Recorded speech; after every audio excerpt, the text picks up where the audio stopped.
Hello, welcome everybody from Twitch and YouTube. I'll just be straight uploading this part to YouTube directly. So it's currently a birthday stream, but I wanted to, I don't think you guys can see it quite from there. I wanted to record some of my Elestrals unpacking.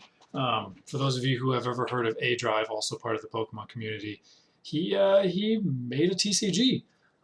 The Kickstarter looked like a ton of fun, and obviously I wanted to support somebody who did and does similar things to what I did. He worked on it with Magnitude as well. You might be familiar with at least one of those names if you're a fan of the channel.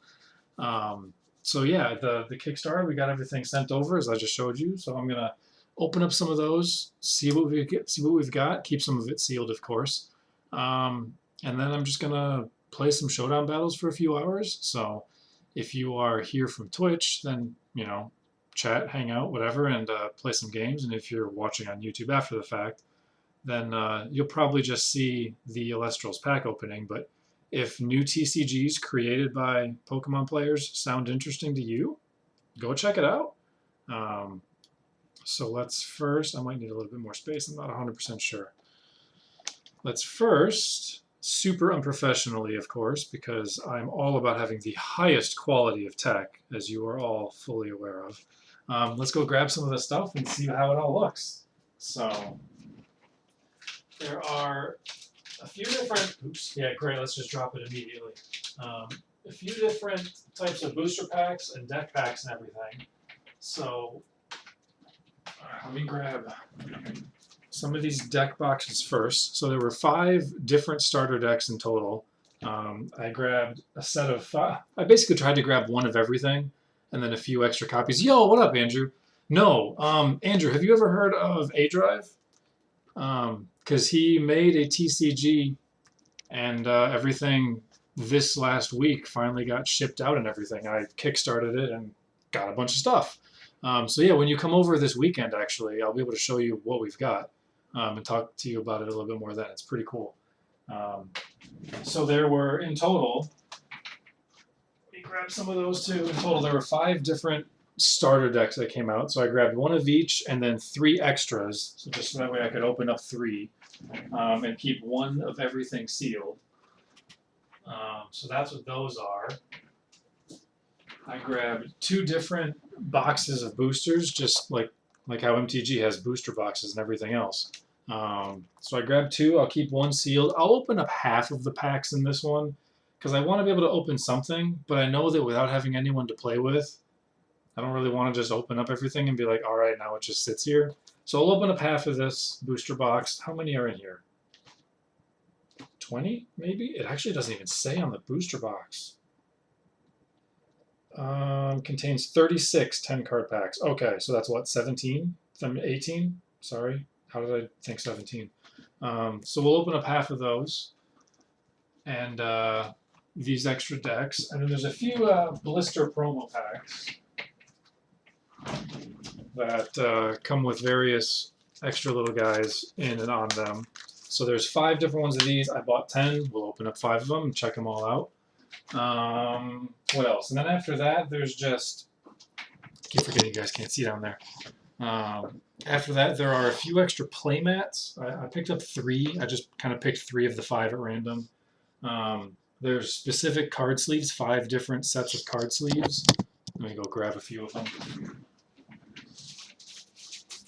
Each with the theme and color of the different main Elestral characters.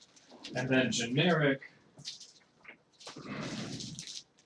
founder sleeves, which is just like the base sort of whatever. Hey, stream viewer Phil, welcome. Thank you for the sub, dude. We're just having some good times. What's up, Jaster? Pokemon's kind of similar, but not. 36 is standard for a booster box. I don't remember. It's been so long. I want to say I thought MTG was 32. It's just been so long. Yeah, it's just been way too long. I just don't remember. I haven't played in like, God knows how many years. 12 years at this point since I've played Magic. So a bunch of different deck sleeves. I'll probably keep all those sealed as well, just because I don't have anyone that I'm going to be able to play with in real life. So not looking to really open those up. And then, oh, I forgot 2 final things here. There were special artist packs that were available, which is just like different art, I think. I think it's just different art for some of the main stuff. So I got 2 of those. I'll open up one of them. And then the Kickstarter bonus is called a Founders Pack. And it's just, I don't know if they're all the same or if they're all random or whatever, but it's something that's never going to be printed or available again. And I have 2 of them, so I'm going to leave both of those sealed. But everything else should be fair game. This binder is like the coolest card holding binder I've ever had, and I've had a lot of them. But it looks super rad. It's super soft. I would actually like be afraid to use this at a hobby store and just like plop it down on one of those generic like tables or whatever and have it get all scuffed. But the thing looks cool as hell. It's sealable with a zipper and everything. It's crazy soft, so it's like I'm almost afraid of actually touching it and, you know, gonna get it scuffed up and dirty and everything. I forgot I should supposed to probably have put on these things. But anyway, this binder is just super cool. So it'll give me a place to store the few things that I am opening and go from. Actually, honestly, I want to get a second one of these binders and put my Pokemon Shadowless base set in here is what I would like to do. I think that'd be super cool. So yeah, it comes fully loaded if I actually open it all the way, with the sleeves and stuff to put everything in. So we'll be putting our stock in there as we get to it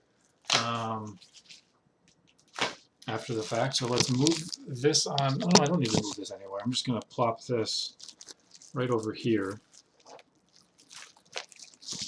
And yeah, let's start. There we go. I just wanted to show the Grand Prix Detroit in the corner. That's all. Just wanted to grab that up there. Yo, what's up, DJ? You need the screen for work? I'll be lurking. That's fine. We're just gonna open up some packs for a little bit, however long it takes. Upload that to YouTube, and then we'll play some Showdown. So if you are here and off work or whatever by the time we do that, I'd love to do some randos with you. Otherwise, whoever else happens to be around. So first, let's just start off with some of the deck boxes that we got. So like I said, I picked up 1 of each and then 3 extras. I kind of just picked it random. I think I want to say the Kickstarting thing said like how many people were picking each one. And like one of these was the least common picked and one was the most common picked. And then I just picked the other one that was like fire type or whatever. So nice. So I just kind of picked 3 at random of the 5 available. So we'll just, oh, I have a cat trying to break in the door. That's probably French toast. So let me move these off to the side for the moment, and then we'll try and figure this all out. If I can actually open these. You know, I should have grabbed something sharp. Ah, nope, I got it. Good enough. Taking the plastic off of these. This guy's called Centaur Boar. It's pretty cool to have they have a lot of mythical themed and related stuff in like the traditional sort of naming conventions, so it's similar. Everyone knows what a centaur is, and you know this this guy who's got 5 heads. Penta is in his name because it's like there's 5. So they did a really good job of all the naming conventions and art style and designs and everything. Dang, and there's a sticker on this too that I didn't get anything sharp to cut with. That's frustrating. Do I have meow? I just heard a loud meow from the other side of the door. I think I've got something here I can open these with. Yeah, this should work. Maybe. Maybe not. Is that enough? I don't want to damage the box too much, of course. Dang. All right, give me 2 seconds, and I will go grab something that's sharper that I can actually open these things up with safely without damaging anything. Hi, French toast. No, you can't come in.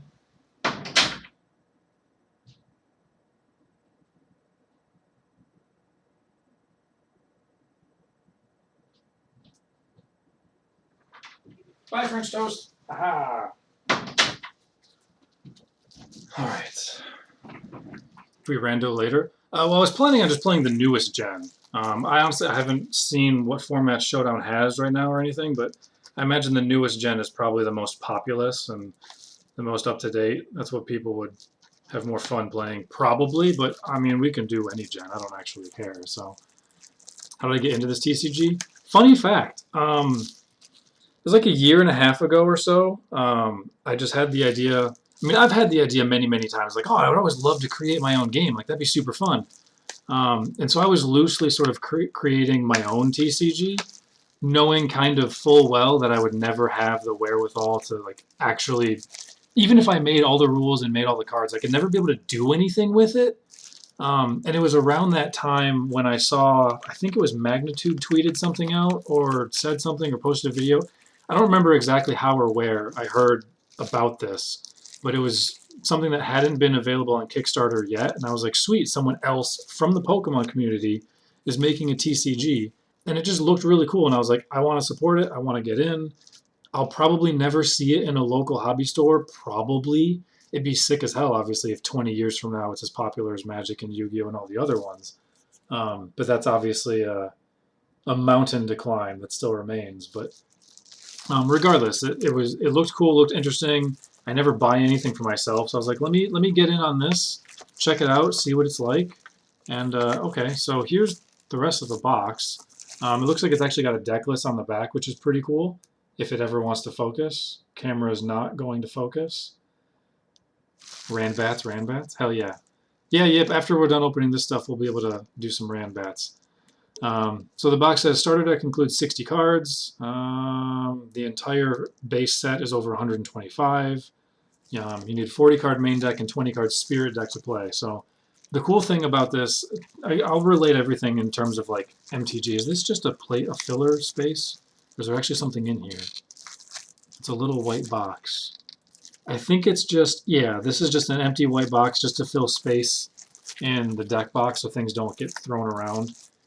There's nothing actually in here, so that's fine. I will put that back in the deck box then and set that off to the side. Comes with a die, which is sweet. It's got the Elestral symbol and it counts down, which is good for TCG stuff, not for D&D, but I mean, I guess, you know, whatever. Yeah, ADrive and Magnitude I know had a huge hand in helping code and create a lot of this stuff. So deck box comes with a how to play rulebook, which I remember as a kid. Every Magic the Gathering starter deck had a rulebook as well. So I once had a box of like 30 Magic the Gathering rule books. They would slowly change over time, and I thought that was pretty funny. So I'll leave that somewhere there. And then so here we go. I don't know how these are supposed to be organized, how it's supposed to be in here or whatever. If it's like rare stuff at the back or anything like that. So let's just kind of open it up, see what's in here. I haven't looked at very much content since kickstarting. I know there's been tons of gameplay. There's stuff on Tabletop Simulator for it and all that jazz. So I'm not super knowledgeable about all the cards available and how it works or anything like that. I know I watched a few of the how to play guides, so I knew a year ago how to play, but I haven't paid attention to it since. I was just kind of waiting for cards to show up and have fun with it from there. Sorry, never done a pack opening recorded like this, and the camera is further away from me than I thought it was, so I am struggling a little bit. I apologize. Feel free to put the YouTube video in times 1.5 speed because I don't know what I'm doing, but that's fine. So here's the main card from the Centaur board deck. There, oh, it finally focused. We can actually read the letters now. So you can disenchant stuff from the Centaur board to target and destroy a card. I mean, that sounds good. Blowing up enemy cards is always good. And he can't be targeted by other stuff. So he said, well, my mic, thankfully, is also my webcam. I stopped using my snowball mic because it was just, I had to be so close to it. One of them is attack and one of them is defense.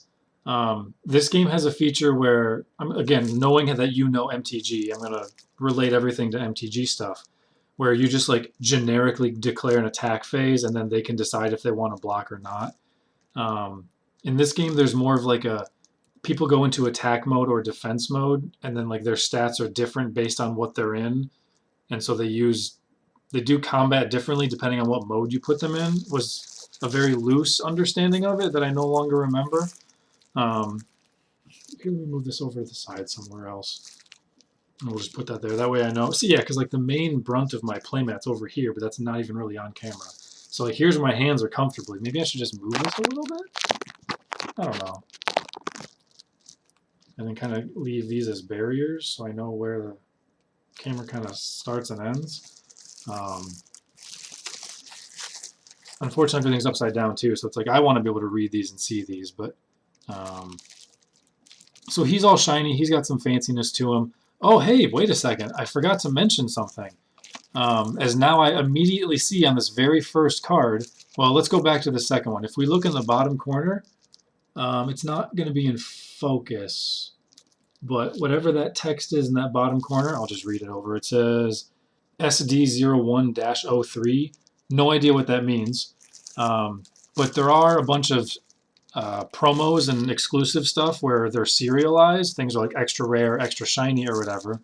And my very first freaking card looks like it actually has one. If it wants to focus, please focus, camera. Well, we can't quite see on the camera, unfortunately, but it's 16 out of 99. So it's a special shiny, I'm just going to use the term shiny because we're all familiar with that, rare serialized version of this particular guy. 99 of them are ever made, and sweet, I freaking got one as my first opening. That's actually super cool. Here, we'll leave you right next to that guy. So I got a serialized thing.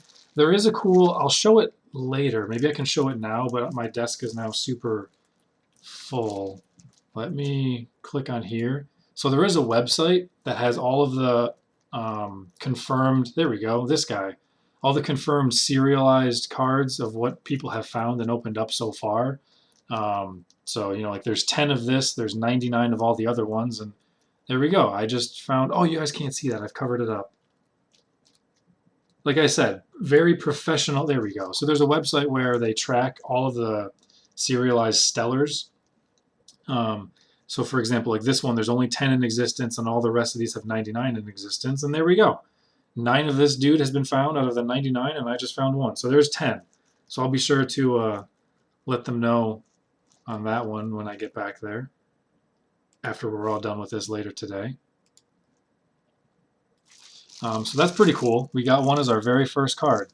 And then I think the rest of the deck is just going to be the standard deck. I'm pretty sure they're not going to be multiple special stuff all in the same thing. So these are essentially just going to be different creatures that are available, to use MTG terms. There will be spirits in here as well, which are kind of like mana.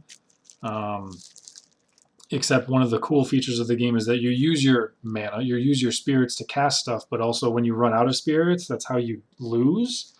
So it's a little bit of a give and take of how much do you want to overextend and get stuff destroyed, but you need to play things so that you can actually win the game as well. And that's just like a super cool sort of vampiric method of game format, which sounds so interesting to actually get involved into once I finally do get involved into it beyond just kickstarting and now here's cards. So I'll be a little bit behind the eight ball when I do finally start looking at actually playing some of these things. So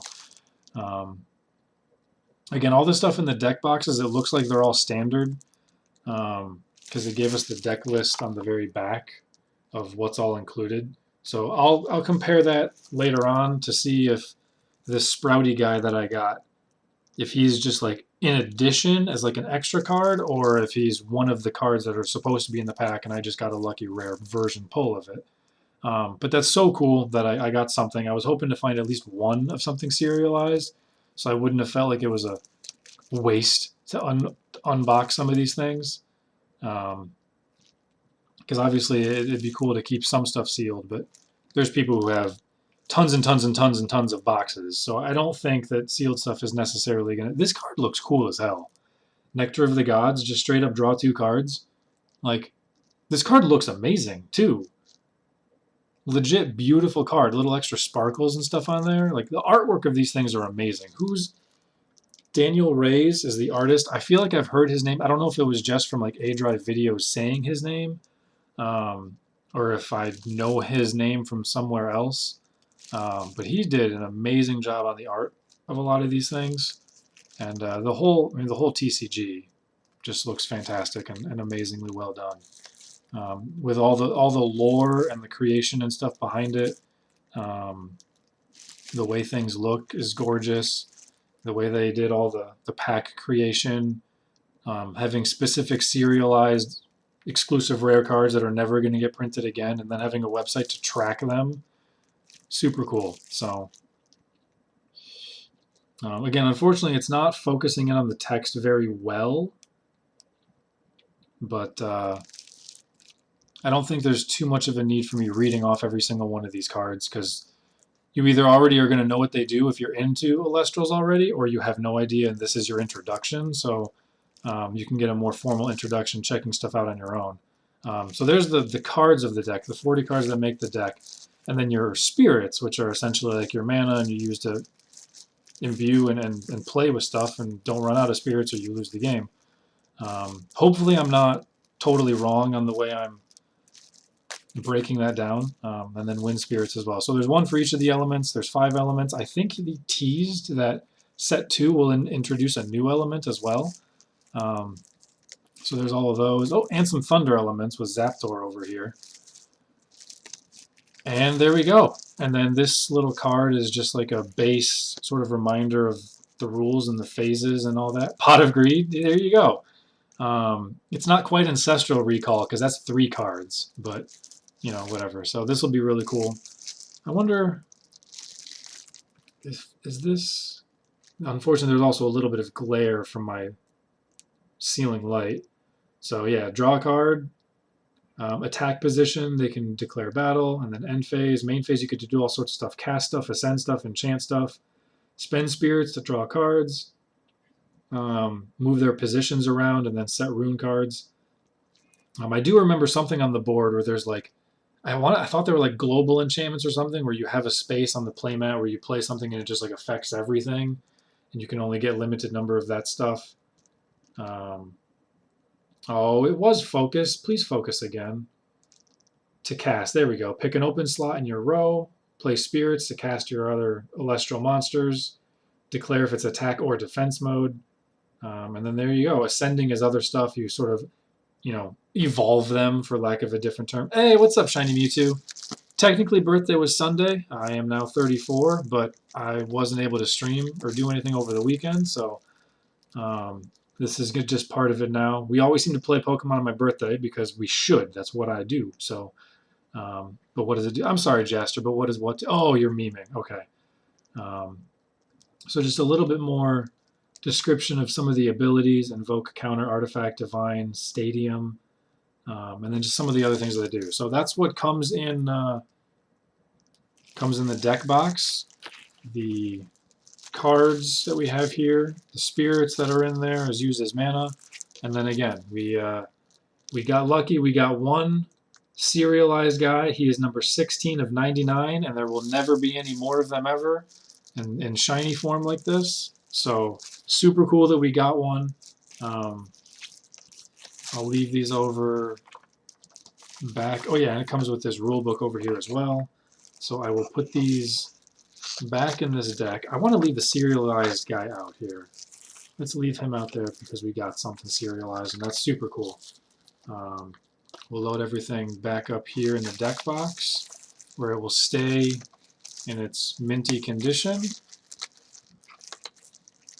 In order, if I can get everything closed. Okay, sweet. So there you go. There's our Centaur Boar starter deck. And our introduction to the Elestrals TCG franchise.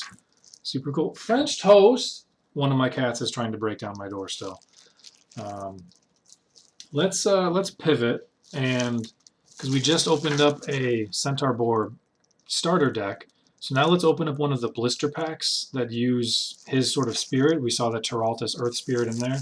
So let's open up this this pack and see what comes in these guys. I didn't really want to destroy these. I was hoping I could still keep them like kind of in shape. Nah, I've got an extra one.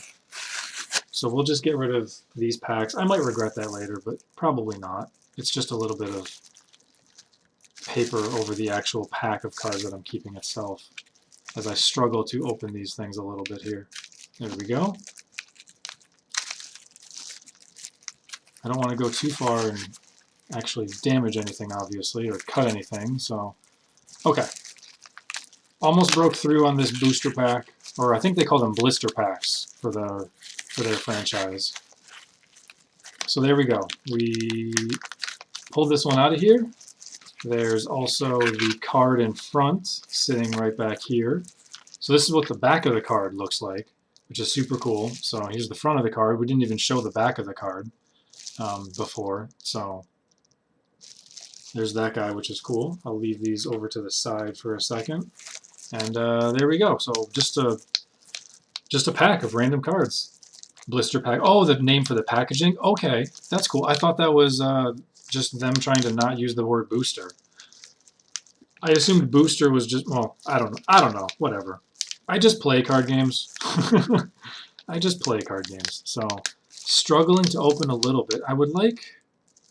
Do I care about keeping the actual packaging sort of intact? I don't... Oh my god. Meow! I hear you, buddy. I know. I hear you. Stupid cat. Just kidding. He's amazing. He knows how doorknobs work, so he constantly jumps and tries to get the doorknob to turn to get in here. I don't think I care about the condition of these packs themselves, just the cards. So, I still need to be able to open it, though. I am struggling mightily. Let's not cut my finger, please. Okay, just the pack. Good lord, they're packaged so well, I actually can't open them properly. Do I need scissors? No. Surely not. I'm going to blame the fact that I'm wearing plastic gloves as my problem. There we go. Because I never have worn gloves while opening cards before. Okay, worst pack opening video of all time. Sorry, guys. Okay, there we go. We'll toss that. Maybe I shouldn't toss the whole thing. Because it is...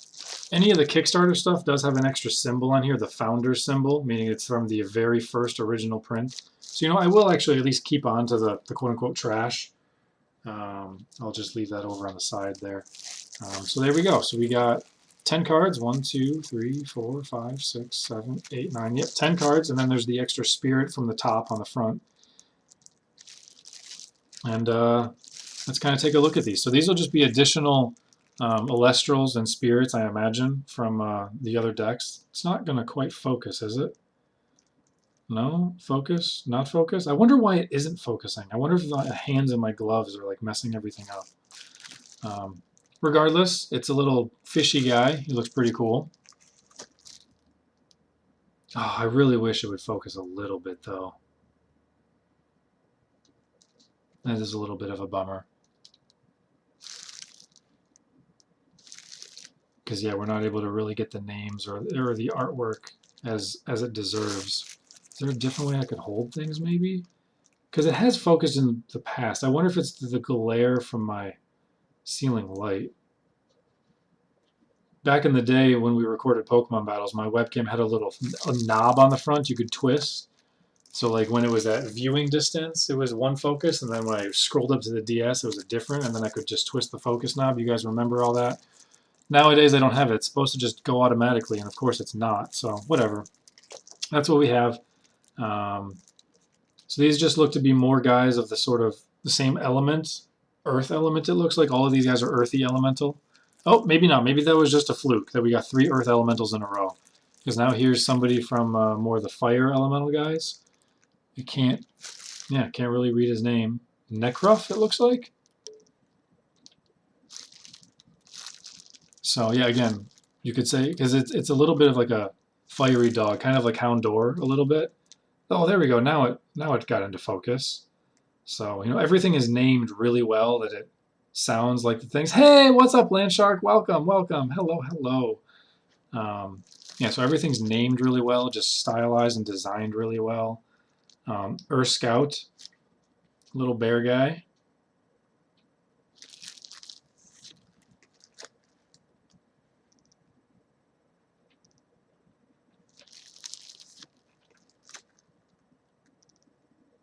That's pretty cool. A little seahorse javelin guy. Zephyrog, Repticrook's favorite. It's a flying frog guy. Zephyr and Frog. See? Very well done. A plant dragon, and then the last card in here, just an extra spirit. Yeah, so they're all going to come with one spirit, I'm assuming, and then 9 additional cards. And then it came as a special promo with an extra shiny spirit on the front. So, very cool stuff. We will eventually organize all these guys into a binder, or the binder that we have over here on the side. This cool guy. So there's one deck and one booster pack so far. Let's see. So we got, because there's 4 more of these packs. There's this artist pack. I'm just trying to think if there's like a way to do them in a row, but I guess we'll just go with the second booster pack in a row, huh?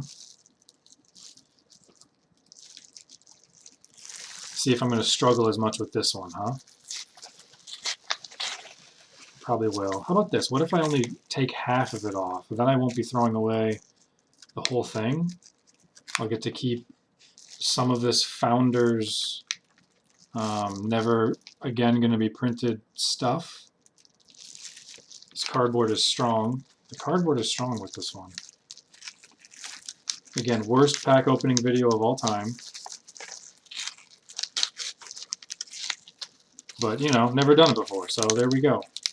Let's take this blister pack out, and then, yeah, so we get an extra shiny of the Fire Spirit guy, Vipro, because it's a Viper and it's a Pyro, so, you know, there you go. Now you're understanding how all these match and sound together. Very cool stuff. I will leave that over to the side as well. Leave those to the side. Hey, what's up, Dejan? Any special versions of them, dual spirits? I don't actually know if there's any dual spirits at this time. I don't think so, but I have no idea. I can't even really say one way or the other whether I think or not, because I just straight up don't know. I'm sure eventually there will be some form of dual spirits, but maybe not. Maybe. Who knows? Maybe there will be cards that generate or allow you to pull spirits from other kinds. So, alright, that one went a little bit easier, but all the same, here we go. So just some more guys. This one was oh yeah, never mind. The pack doesn't matter because I thought the other one was all Earth guys, but that was just the first 3. So some more watery guys here. And I'm keeping in look for this bottom number that isn't in focus for you guys to see if any more of these things are serialized. But we're probably only going to get the one serialized card that we got so far, and that's fine. Tadpuff.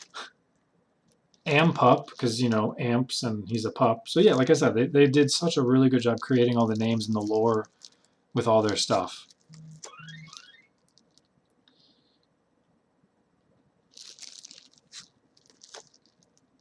Quackle. Oh, there we go. Fern would love Quackle because it's a duck.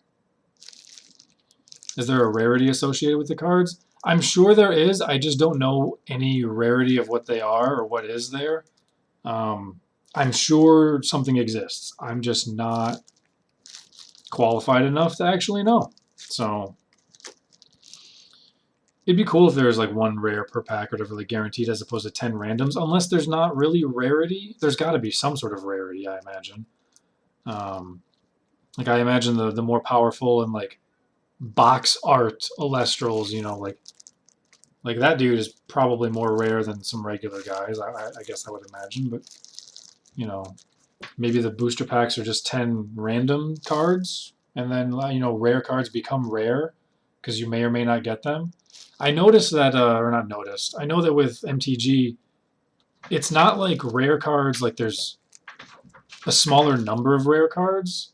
The last time I was looking at it, like they have X number of common and uncommon, and then the rares are like almost the same number in each set, which is why there's so many dollar rares. But then they'll print less copies of them. But in terms of like quantity of like the percentage of set that's rare cards is actually a pretty high amount. So I don't know if this does it differently, where there's like, let's just say for number purposes, like 100 commons, 50 uncommons, and 25 rares, or if it's like 175, 75 kind of deal. Magic has their systems of how they determine what's rare and what's not, and sometimes there's uncommons that get boosted up to rare because they need to fill slots and stuff like that. I don't really know the specifics anymore of how it works, but you know, it is what it is. Waspire, there you go, it's a Pyre Wasp. Super cool.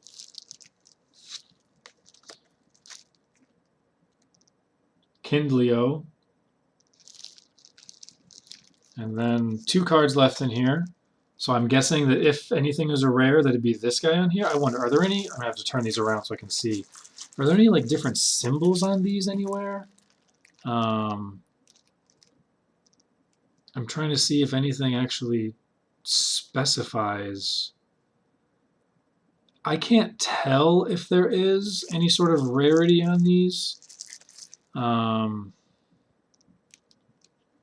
these finally have a couple different artists as well. It's not all Daniel Reyes. But yeah, I can't discern any different rarities, symbols, or anything on here. So whether there is or not, I mean, maybe this one just isn't a different rarity. But Imperial, I mean, he's got bigger numbers, so maybe he's rare, and he's got a fancier sounding thing with 3 symbols. He takes 3 spirits instead of 2, and then another Turaltos spirit, so that's cool. Oh yeah, so that's the difference. Oh, I put him away already. I was going to say the other one came with a shiny one on front. Here's the non-shiny version, so cool, cool. We'll stack those away. Let's pivot back to opening up another deck box now. This is where we got our first serialized guy. Hopefully we can get another serialized guy. That'd be pretty sick. French toast! I hear you trying to get in my door, dude.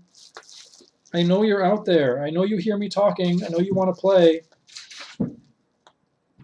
Can you guys hear him scratching the door? God, this packaging is like too good, I swear to God. It's actually legit hard to open these things.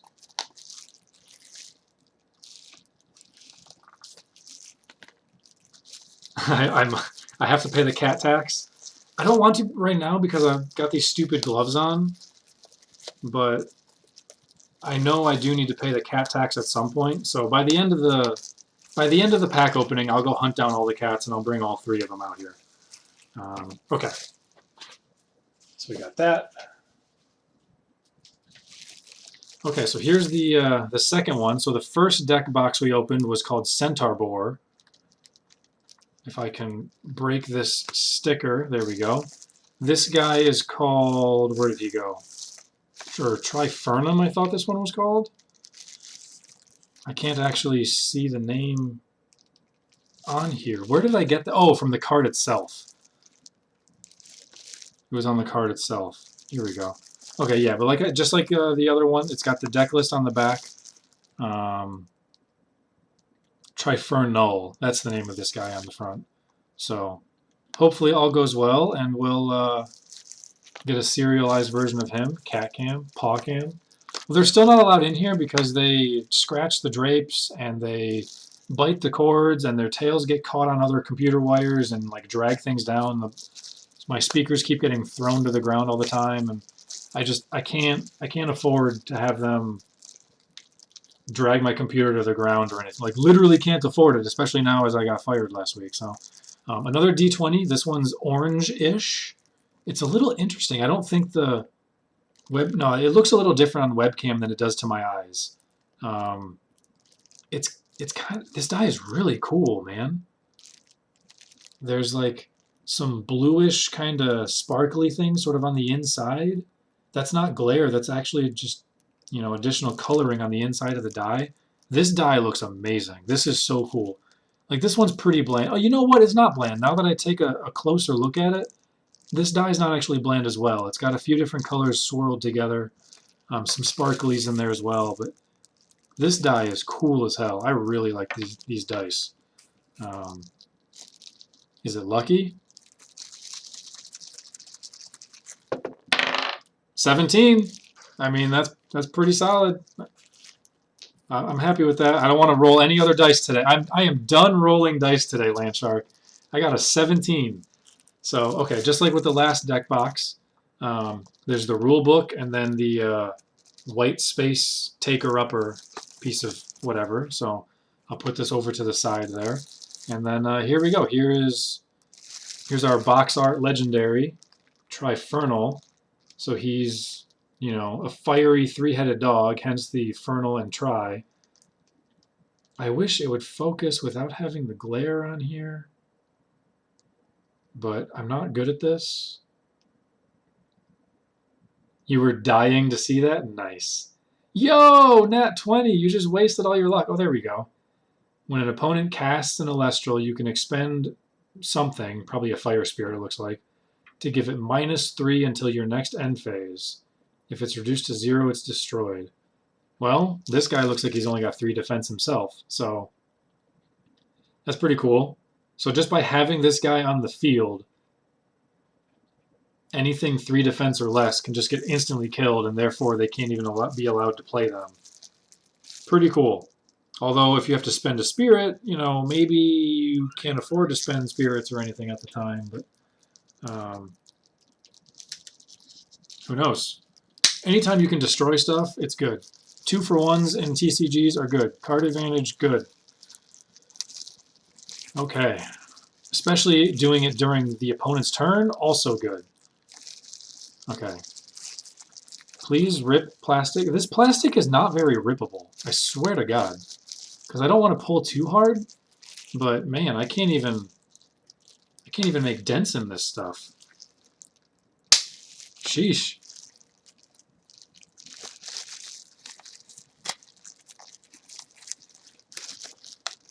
Okay.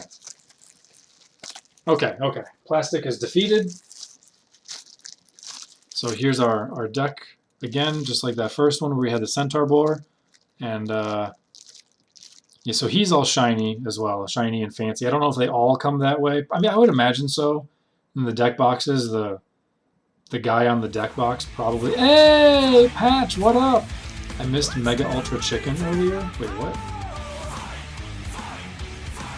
I mean, I've been loosely looking at them, but I don't know enough about them to know what these are. And I know the deck boxes are the same deck list. So I'm sorry the music didn't go off. I don't know why the alert didn't go off.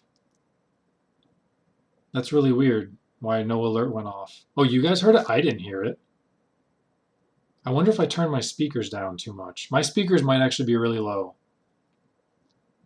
It's possible my speakers are just low. That's fine. Anyway, so here's him.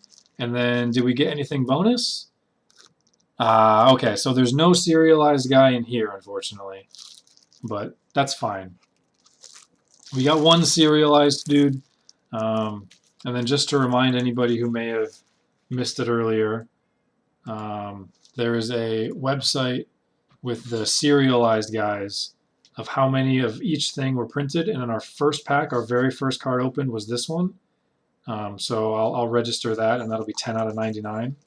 So very cool feature. God, I hear French Toast breaking down the door again. So we'll just slowly go through these a little bit, I guess. So more neck ruffs. I'm guessing these all evolve into, yeah, Necruff, Blazerus, probably evolve into Trifernal, it looks like. 1 head, 2 heads, 3 heads. Well designed, if I do say so myself. Very cool stuff.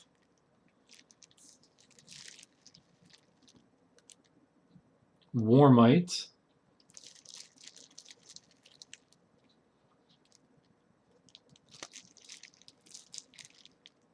And we got some other fiery related monsters in here, because it's, you know, the fire deck, and fire is awesome.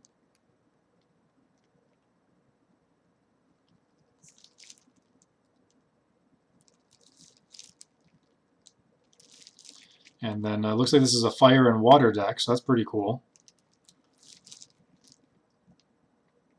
2 colors that sometimes don't mix very well together. Are you sure it's a 60-second cooldown? I didn't think that was a 60-second cooldown. Ooh, this is actually a of course Trifernal is a tricolor deck. It should be. There we go. Maybe they're all tricolor deck. Oh, there we go.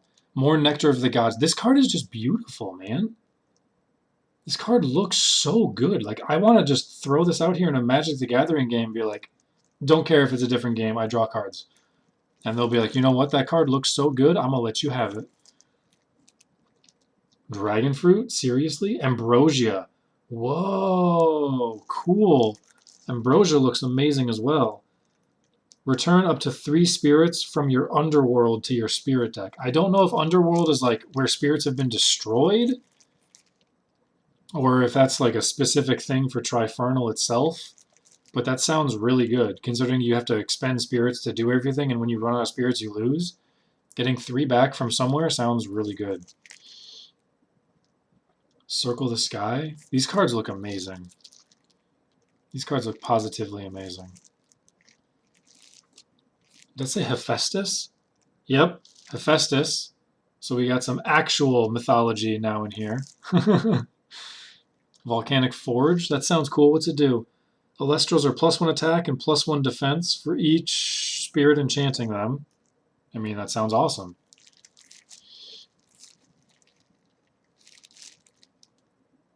Hammer of Hephaestus.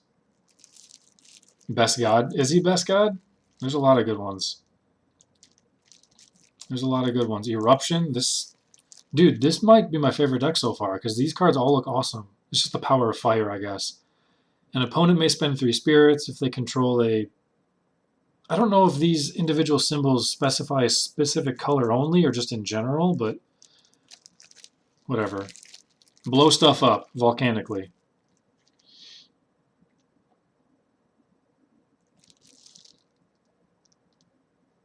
Target and destroy an Elestral. As opposed to just destroy target Elestral, why does it say target and destroy? I wonder if there's any sort of... See, my Magic the Gathering brain is like, destroy target versus target and destroy. Like, are those different? Not sure. Gorgon Gaze. These cards look cool as hell. Absolutely cool as hell. Tsunami? What a sweet card, man. Change all Elestrals to defense position unless they're enchanted by water spirits. That sounds really cool. And then here we go. So now we get some of the fire spirit guys, the Vipros. None of these are going to be serialized or anything fancy, and they're all the same. So the water spirits, Leviathan. Leviathan or Leviathan? I think it's Leviathan. As a tattoo. Where'd it go? Where'd it go? It does look a little bit like Blue Elemental Blast from Magic. This looks really cool. Yeah, the art for this game is fantastic. Absolutely sublime. And there's been a few different artists on here so far. Looks like Daniel Reyes may have made all the spirits, but other people have chipped in for some of the cards or some of the creatures. More Tiraltus spirits, and then again another how to play rulebook and things like that. So no serialized card on that one, but that's fine. We got one. I was hoping for one, so at least I felt like I had something, as opposed to being like, well, I'm sure there's a serialized guy in my sealed cases, but nope, I opened a serialized guy, so that's super cool. These dice are amazing. Especially this one. This is like my new favorite D20. This is fantastic. And it rolled a 17. And we got a serialized card. Good times, good times. So we've got 3 more of these blisters. So let's open up all of these. And then we still have 1 more deck. And then half of a booster box. And the artist collection pack that I want to open up. These things might look super cool too. So... we'll open up the 3rd. Yeah, we've opened up 2 of these, so now we'll open up the 3rd one of these guys.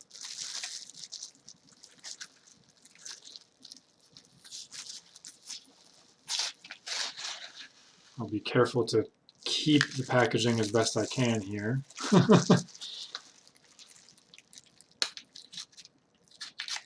I don't know. Actually, you know what? Let's test it out. So in some of the really old TCGs and some of the old like beta Magic the Gathering stuff, and in some of the Pokemon TCG cards, The booster packs then, okay, yeah, so you can see we got the shiny Leviathan with a, I think that's a different art from the one that we just looked at too.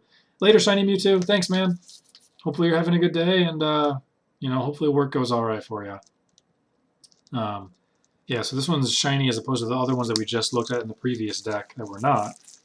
So that's cool. We'll get a few extra of these, and then just a standard blister pack. Rip this open. I forget what I was just saying.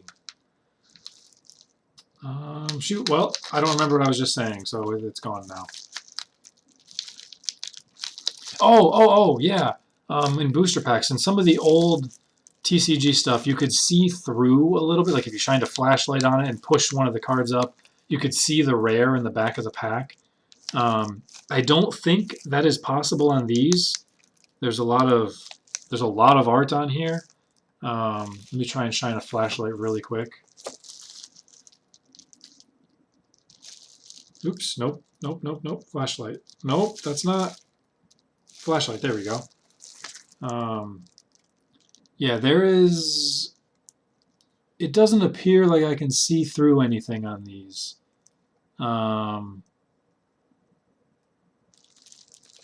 Which I know I can see through on other cards. Where are those other packs? Where are those other ones? I'm going to give it to Andrew when he shows up. Whatever, I don't care.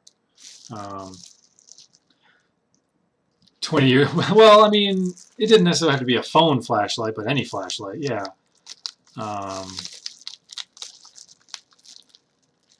Okay, so yeah, I don't think these are things that can be see-through, so keeping them sealed is theoretically more worth it than some of the old ones. Like if you're buying a sealed Magic the Gathering beta pack, there's a good chance that the person probably already knows what rare is in there.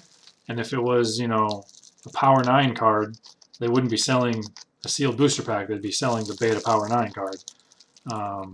Okay, this pack I did a bad job of opening, so this one's getting ripped up to shreds a little bit. But in this case, yeah, if you can't see what rare is in them, then as long as there are serialized cards never found, they could theoretically still hold them. So, all right, here's the back of these again. All right. So some of these guys we've seen before now.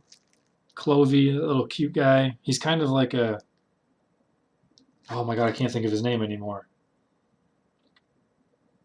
The grass starter in 4th gen.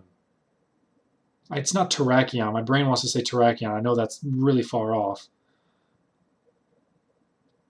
Yeah, it reminds me a little bit of Torterra, that's what I was thinking of. Torterra.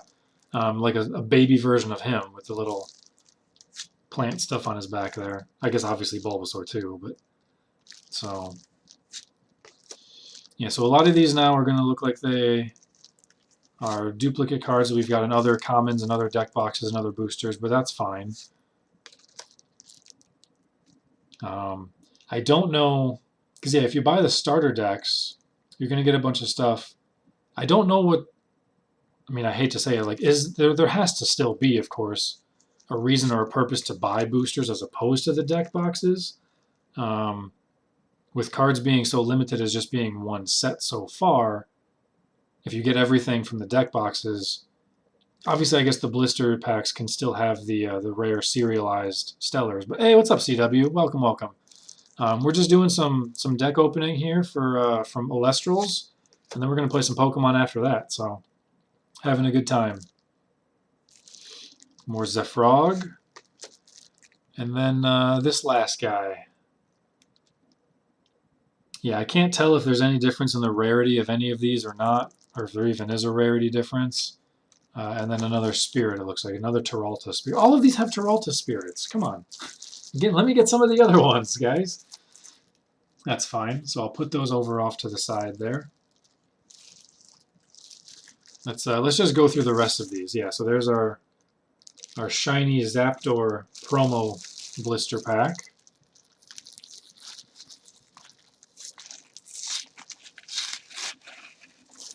Open this guy up.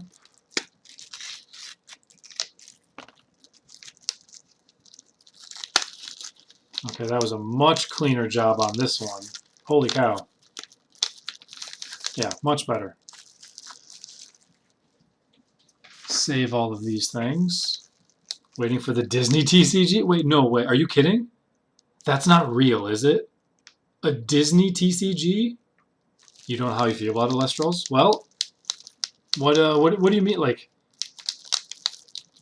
I mean, we can talk about it. I don't know too much. I know obviously that I've kickstarted it, but I haven't looked at really anything since the first few weeks of its announcement. So I haven't done any actual playing of it. But obviously, it has as big of a fan base as you could expect any TCG to have at the get-go. So, Lorcana, 2023. Oh my god, dude. No, I haven't heard of that at all. Too many TCGs, man. I want to make one. Jesus. Yeah, send me some stuff about that, or post it in Discord. I'll check it out a little bit. Like, is it... Get a follow? Yeah, no, that's not happening with that. I mean, I have almost all the rules and like 20% of the cards of one finished, but I would never be able to actually make it to fruition. So, oh, this is a new card. We haven't seen this yet, I don't think. Island of Aeolia? Elestrals get +1 attack and defense for each spirit enchantment on them. This seems really good.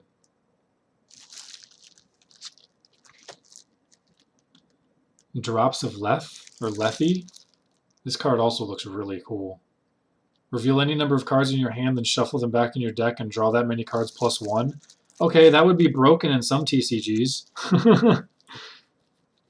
Like, what? Reveal any number of cards from your hand and then shuffle them back in. Like, is the revealing even important? I guess potentially you give information to your opponent, but is it possible to make a TCG without Pokemon and Magic inspiration? Like, legitimately, I'm not sure if it's possible to not take some sort of inspiration from the big three. And to be fair, Pokemon was made by the people who made Magic as well. Obviously, it changed hands a few years down the line, but, you know, Magic is king. Pokemon was made by the same people. Yu-Gi-Oh! Is also a king. There's going to be similarities to it. In the TCG that I was sort of theory crafting, I even had aspects of like StarCraft in mine, aspects of like SRPGs in mine. So mine had more inspiration than just Magic. I don't even know if there was even really that much Magic inspiration. I had a lot of, not as much Pokes TCG, but Pokes like actual Wi-Fi battling. Like, not weather per se, but, you know, like climate enchantments that affect the whole battlefield, you know, is a thing in mine. So every card has been leaked. All right, I mean, that's fine. So it's impossible to make TCGs without having some sort of inspiration from the big three because they define the genre, like literally. So this guy's pretty cool. Sluggle. Yeah, that's a good point too, DJ. You'd have to take some, because if it's nothing like any established TCG, like, okay, well then what does this do? Like, it would have to somehow be so cool. I mean, to be fair, any TCG, I'm sure there's 100 that get made per year and never go anywhere. Like, I'm sure there's been loads and loads and loads of them that failed immediately and never get anywhere, because who's gonna pick up a TCG when they have nobody else to tee and battle against? You know, like, here I am buying all these things. I probably spent $600-700. I don't know. Like, but I knew that I'm never going to have anyone to play with in person. But I was fine with that just because I wanted to support it and wanted to get in on it. One day, yeah, it'd be super cool to walk into a hobby store and see booster packs for Magic and booster packs for Pokemon and booster packs for Elestrals all sitting there at the same price. That'd be badass, absolutely. Do I think it's going to happen? Statistics just say that that's so rare. Obviously, yeah, there's a huge following and a lot of hype with it now because it's just been released. It was announced 1 year ago, exactly. Yeah, Final Fantasy had TCG, Dragon Ball Z had TCG. You know, it probably won't, but it's also easy to say it probably won't simply because none of them get big. You know, there's only been 3 or 4 that ever made any sort of like significant sort of market share, right? Is it better to make a new super crazy? I wouldn't make it super crazy complex and specific mechanics at first. No, I would absolutely rather have one be simple to begin with. You know, to get people involved, you want to have some obviously technical aspects of it, but you want it to be simple and easy at first, and then you can do whatever stuff. For sure. So, yeah, like, is this the most hype and most popular and most expensive Elestrals will ever be? There's probably a 51+% chance of that, but that's just, I say that only because there's so many TCGs that come out and fail all the time anyway. But in terms of ones that have started, is this one running faster on day one than others? Yeah, of course. So, you know, there's something to that, and you know, part of stupid little videos like this that have now gone on for over an hour, super unprofessionally, hopefully help make that grow. Like there's people here, and I'm sure people watching YouTube, if anyone even watches YouTube anymore, that will have never heard of it, that will probably at least Google it. Maybe they'll check out Elestrals.com or ADrive's content or whatever. Check it out on Twitter and see what there's a Discord server for it as well. You know, will there be at least a few people that look at it? Absolutely. Will they buy something? Potentially.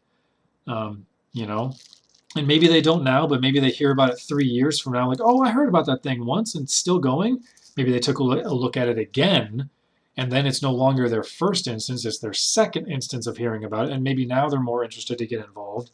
Who knows, man? But it's made by cool people that worked really, really hard and deserve everything that they can get out of it, and I wanted to support all that. And this stuff is cool as hell, so it helps me with my dream of, hey, if I win the lottery tonight, then fine, I'll make my own too. MetaZoo? I've never even heard of MetaZoo. Lorcana I've only heard of as of 5 minutes ago. One Piece I didn't know had a TCG.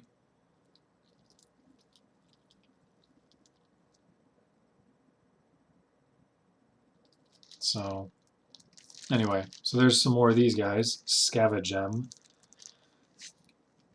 Oh, this guy's shiny. Hold on. Hold on. This guy's all extra shiny. That's cool. He's not serialized, but he is extra shiny compared to, I'm sure you guys can see at least a little bit of difference, that he's sparkling and more glare. This other guy is not. There's just the glare. A Fire Emblem TCG? That's cool. God, physical waifus. Okay, so that's cool. We did get something. I don't know what these are called, but there's something. Imagination? Nope, never heard of it. I only ever played Magic seriously, which, as you can see, Grand Prix Detroit, semi-pro. I played Pokes TCG as a kid for a few months during the base set, and that was it. Yeah, absolutely. Definitely a little bit of Pokemon Hollow going on. I still have the entire base set in a binder over there in my closet, and obviously tens of thousands of dollars worth of MTG cards. But I never played any others, so until potentially Elestrals, and then another Spirit over here. So sweet. So it's not serialized, but I know that there's something special about it because he's shiny. So we did get one serialized guy. Our very first card that we opened, 16 out of 99. And then this dude. So cool, we got something. Don't know what it is, but it was something. Let me put these back in here. I'll have to clean all this stuff up a little bit later and put it all into a binder later. All right, so that gives us one promo blister pack left, and then we have a box of boosters, one more deck, and then a promo artist pack. So We're probably halfway there. Maybe not. Well, I guess not halfway, because that booster box is going to have a lot if we open up half of it. That's what did I say? 18 packs? So that's a lot, but it's fine. Okay. Let me get this out. There we go. Some of these were easier than others, that's for sure. This one, I think I actually got to peel well, but because of the stupid gloves, I still am struggling a little bit. All right. Come on, Cutco knife. Help me out here. Thank you. Cut the plastic a little bit. Just away from the cards. Toward me, of course. Yeah, totally cut toward me, but away from the cards. Cards are more important than me. Okay. You're stuck on... Oh, you're stuck on this corner over there. There we go. Come on. There we go. Got that. Custom Cutco knife. It's not custom. It's just regular. Because I sold Cutco knives when I was 18. So, you know, I need to get them sharpened and refurbished at this point. Okay, here I don't think we've seen this guy yet. Tadpuff? Oh, just kidding. We have seen Tadpuff. I remember his name at least. Pump. We've seen this guy too. We've seen a few of these guys before. Another Quackle. Jolt. What? Jolton? Jolton. All right. Have we tried to face a custom Heracross? I thought I named my Heracross Cutco, actually. Or maybe we fought against one. That does sound familiar. Cutco knife? That does sound familiar as a Heracross nickname. That's crazy, dude. Crazy.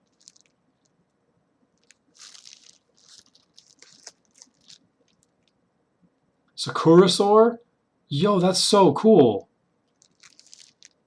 A little bit of extra lore. There's like 3 different references in this guy. That's super cool. Super cool guy right there. Surakun.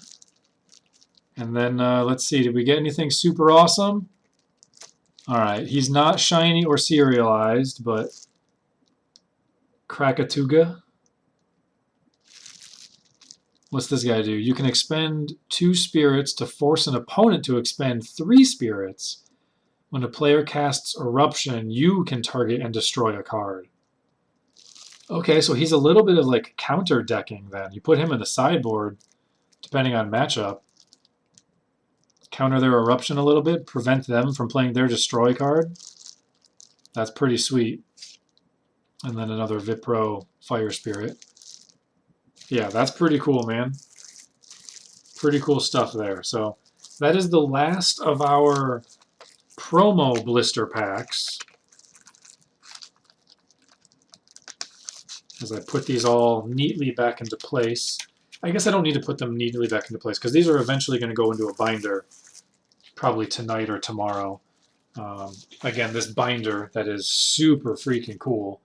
It's like extra soft and already sealed shut and everything. Love that binder. Honestly, I want to go buy a second one of those binders and put my Pokemon cards in there. So, all right, so now all we have left is an artist pack.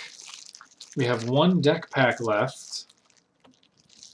And then we have this sealed booster box, of which I've already said I'm going to open up half of it.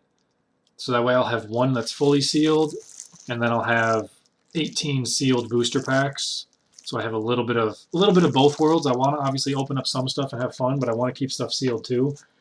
And again, partially for a theoretical value down the line, but also because I don't have anybody to play with, and I probably never will. So there's no point in me opening everything up if I'm never going to be able to actually use them other than put them in a binder and look at them. But I can just leave them sealed all the same. So what do we want to do next? I think we'll leave these guys for last. Well, yeah, I have no idea. Let's go to open up this booster box first. Maybe we'll leave the artist pack for last because this is kind of special. and different art looking stuff. So let me try and get into this guy here. Dude, this plastic is insane, man. Holy crap. It's so durable and strong. Okay. I've got part of it. I'm going to have to make another cut, I think. Let me go away from the box. The most unprofessional box opening video of all time, but I don't care. Alright. There we go. These things just look so cool, too. They're so shiny. Granted, part of that is glare, but no, you can see all the sparkles, and yeah, how it moves around with the light. The logos are amazing. Even when they're not in focus, it still looks really cool. They're so colorful. I almost dropped the box right there. A little bit of self-promotion, a few different types of arts on those. Some more on that side with a few other card advertisements. Yo, this thing has a couple of full arts on there? Okay.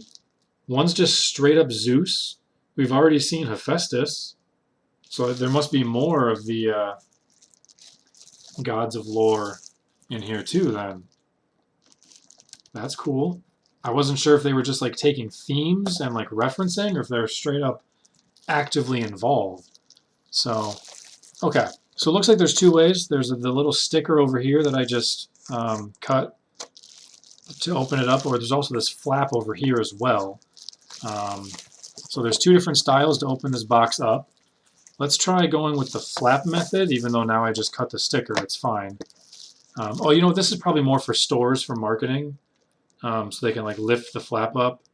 Yeah, it doesn't look like it's as convenient to pull the booster packs out.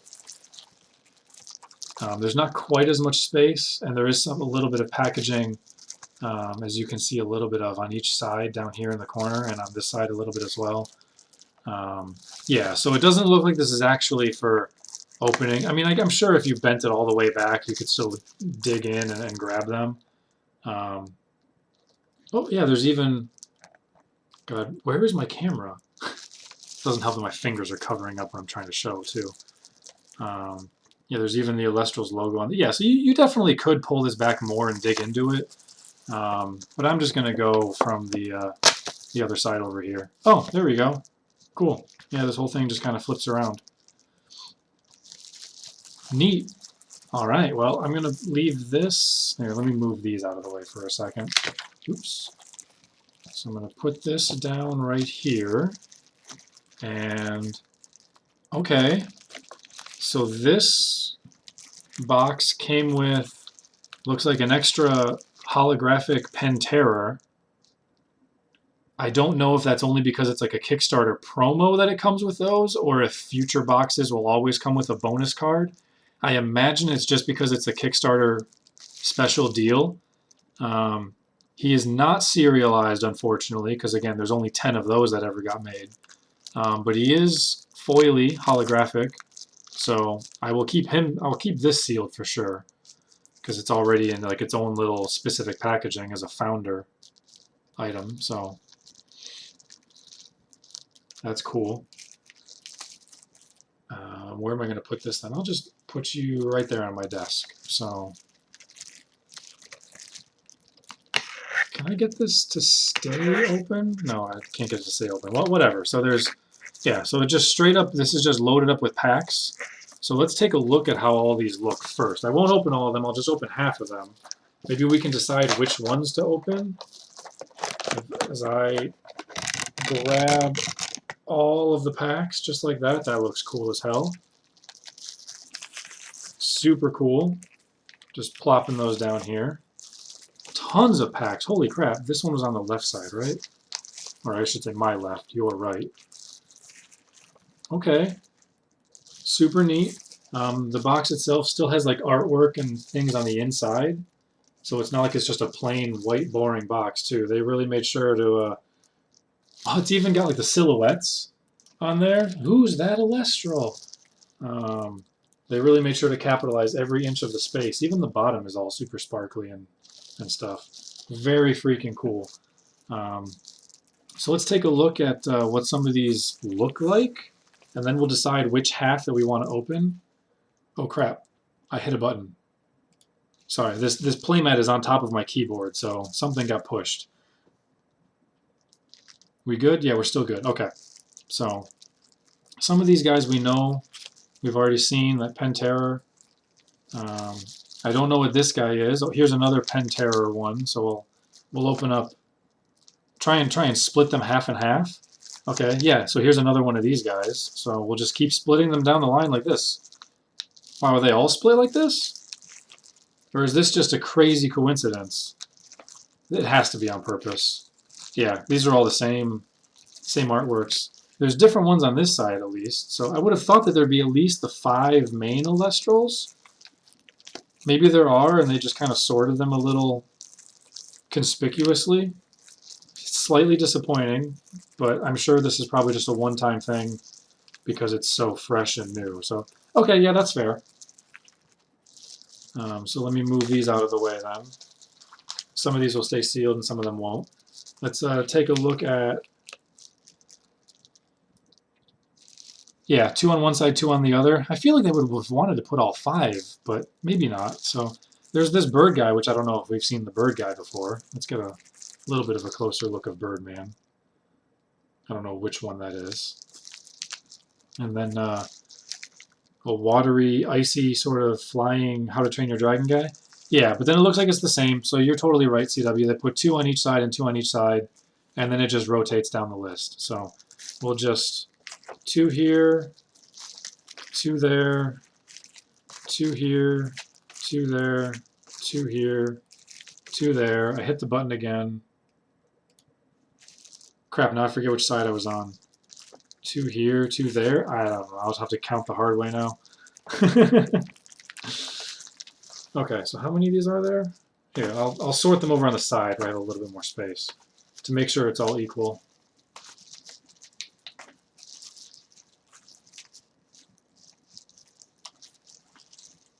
Okay. So there we go. So now we have equal pack of these with an equal pack of this. And then, yeah, there's these 4 stacks now. Just want to make sure that I've got the right numbers of each so I can keep half and open half. I'm going to count them kind of. All right, so we got 1, 2, 3, 4, 5, 6, 7, 8, 9, 10, 11, 12, 13, 14, 15, 16, 17. 17 and 17 is 34, right? So there must be 1 extra on these then. Yo, what up, Tiger? Had to get a haircut. I need a haircut as well, but I'm just going to cut my own hair again because, you know, no job. Unemployed. So back to cutting my own hair I go. 1, 2, 3, 4, 5, 6, 7, 8, 9, 10, 11, 12, 13, 14, 15, 16, 17, 18, 19. Okay, yeah, so one of these is somehow extra. I don't know which one. So I'm going to split these up into groups of 4 then, over here on the side, slightly off screen, because I want to get it as equal as possible. Something in here is not exact. Yeah, if it's 36, why would it not be 9999, you know? That seems a little strange.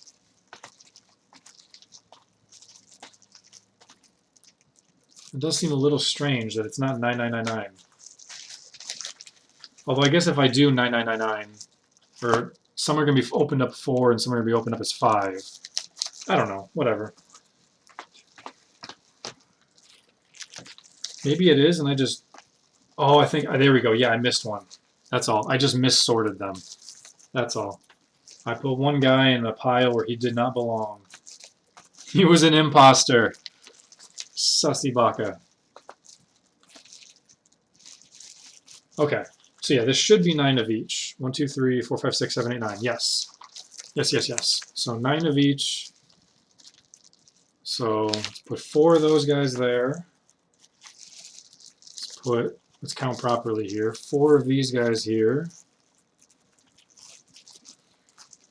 4 of these guys here. I think we'll just open up the 16 then, right?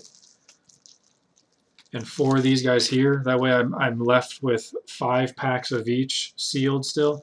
Add bad push-ups. Tiger, I did actually work out before this stream started. I've started working out as of now, as of today. Since, again, I got fired, so now I have a bunch of extra time. I'll be working out every day again. Thanks to you. I mean, not thanks to you, but you remind me of it, so. All right, so, yeah, so I'll leave these on here. Maybe we'll open up an extra one of each. I don't know, because I do want to still obviously leave something sealed, but I also don't want to be thinking about it that hard, because in reality, it's not like it's the most important thing, whatever I decide. So, okay. So I know that it's not going to matter, but I still want to just kind of sort these out anyway. So let me go 1, 2, 3, 4. And here we go. Let's do it like this. Only because I'm like super anal about stuff. So we're going to have each one be the first pack at some point, and the second pack in another one, because I'm dumb like that. I'm going to pretend like it matters. So first pack for you, and then first pack for you. So then we're going to have a second pack of you, third pack of you, second pack of you. There we go. Third pack. Now I lost track of where I was. Now I lost track of where I was. Oh, here we go. Okay, there we go. Yeah. So one of each in this pile. Which one's missing from here? How did I screw this up? Oh yeah, you need to go in here. Yeah, you need to go there, I think. No, here, here, here. There we go. Okay, sorry. Super unimportant random organization because I'm a weirdo like that. So 1, 2, 3, 4, and then 1, 2, 3, and 4. Okay, I don't think this is 100% correct, but you know what? I don't care anymore. That's fine. I minimized the thing again. I don't know what button's doing that, but something is constantly still doing it. No, Tiger, different levels of... Okay, I just need to switch these, actually, I think is all it is. No, I need to switch something else.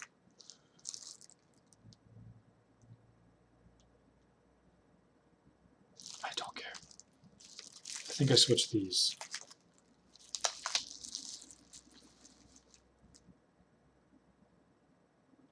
It doesn't matter. It literally matters not at all. Okay, so we'll open up these 16. Did I count wrong? I have an extra one over here. How many times am I going to count wrong today? I'm just going to put you right there. 1, 2, 3, 4, 5. Okay, no, that's perfect. All right. Yeah, so we will open up these 16 packs, and that leaves us with a special artist pack, and then one final deck box as well. So that is what we will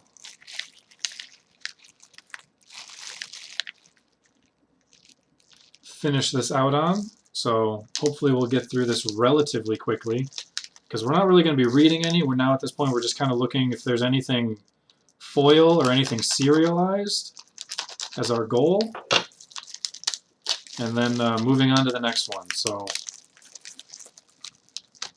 hopefully I can open these a little bit cleaner with a little bit more practice, but no, every pack feels like it opens differently. So whatever, that's fine. All right, so here's one. Let's see what we got. Ooh, is this guy new? I don't think we've seen this guy. Crack Kid. Oh, he's part of that Kraken line. He's got a little heart over there, and he's a little squid, a little blooper. That's pretty cool. Another Sluggle. An Elephant Guy. Have we seen Elephant Guy before? I don't think so. Maybe we have, and I just wasn't paying attention. I was busy talking at the time. Smoltuga. Nice.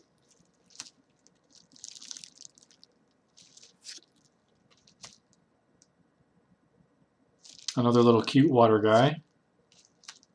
Foamy, another cute little water guy. Okay, so the next one is what I assume to be the rare of the pack, and then I assume a spirit after that. So let's see if we hit anything big.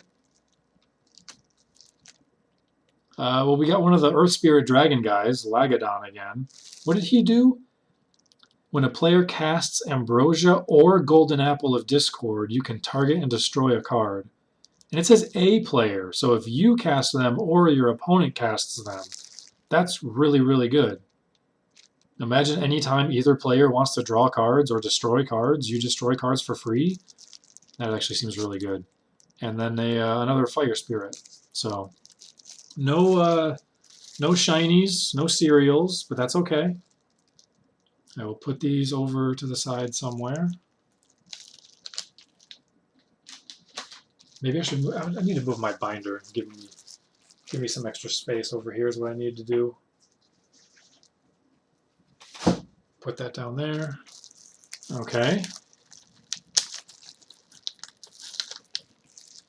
And then keep in mind after this, we'll be doing randos on Pokemon Showdown as well. So, God, you know, I thought I would probably stream until about like 4:30. I wanted to watch a little bit of PogChamps, but considering it's taken me so long to get this far, it's already 3 o'clock. We haven't even played any Pokemon yet. I probably just missed PogChamps for the day.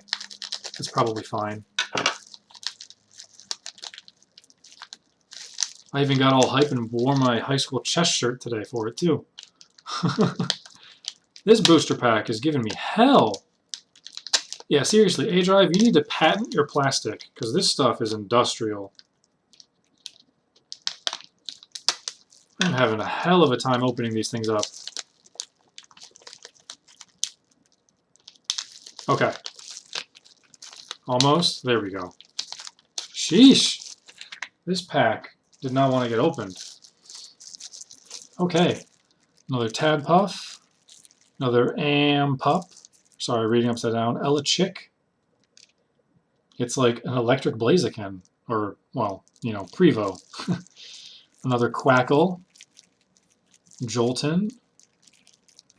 Lycanvolt. I'm guessing this is an evolved form of Jolton. Maybe. Griffuse. Oh, Fuse makes sense because it's electrical. Okay. Fuse makes sense. It's a Fuse Griffin. Sparkit, an electrical cat. And then here we go. What's our fancy one here? Oh, another Krakatuga. Not shiny or anything though, unfortunately, but that's okay. And then, ooh, we haven't seen this spirit yet, have we? Lycanroc? Maybe we just kind of skipped by it, but that's fine. Let's go on to another pack. I need to really pick up the pace here.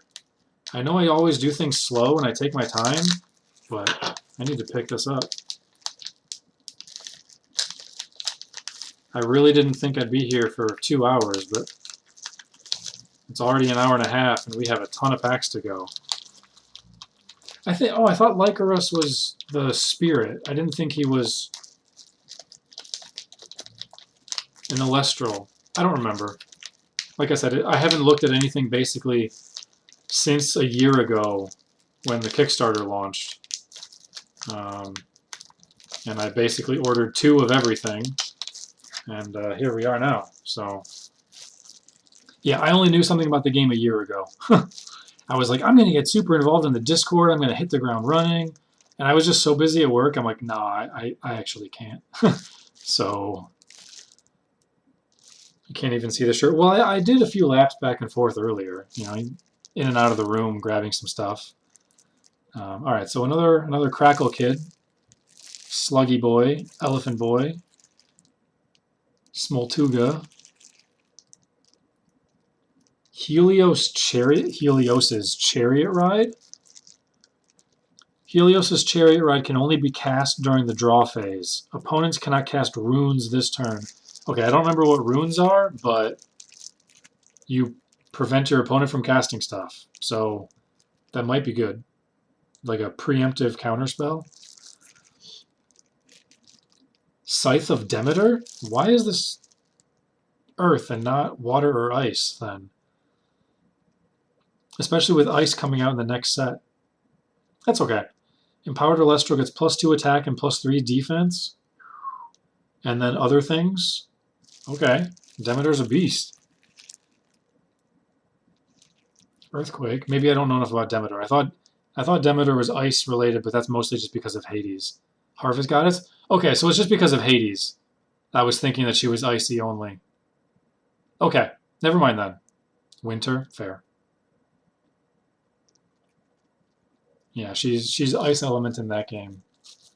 And I had forgotten everything from her prior, but no, that makes sense too, considering the story of Hades, why I just misremembered and I'm completely wrong on that, but it's fine, I'm fixed now. You've corrected me. What was it? Earthquake! Yo, Earthquake! Destroy, target and destroy an Elestral. I mean, it's dead, yo. Stuff like that always sounds so scary in games like Pokemon, and apparently Elestrals really you evolve and enhance your guys. So at that point, you've invested how many cards? You know, base form, second form, third form. You've put spirits on them. Maybe you've put other enchantments on them, and then just straight up they're dead. Like, do they just devolve? Do you get that stuff back, or is it like a?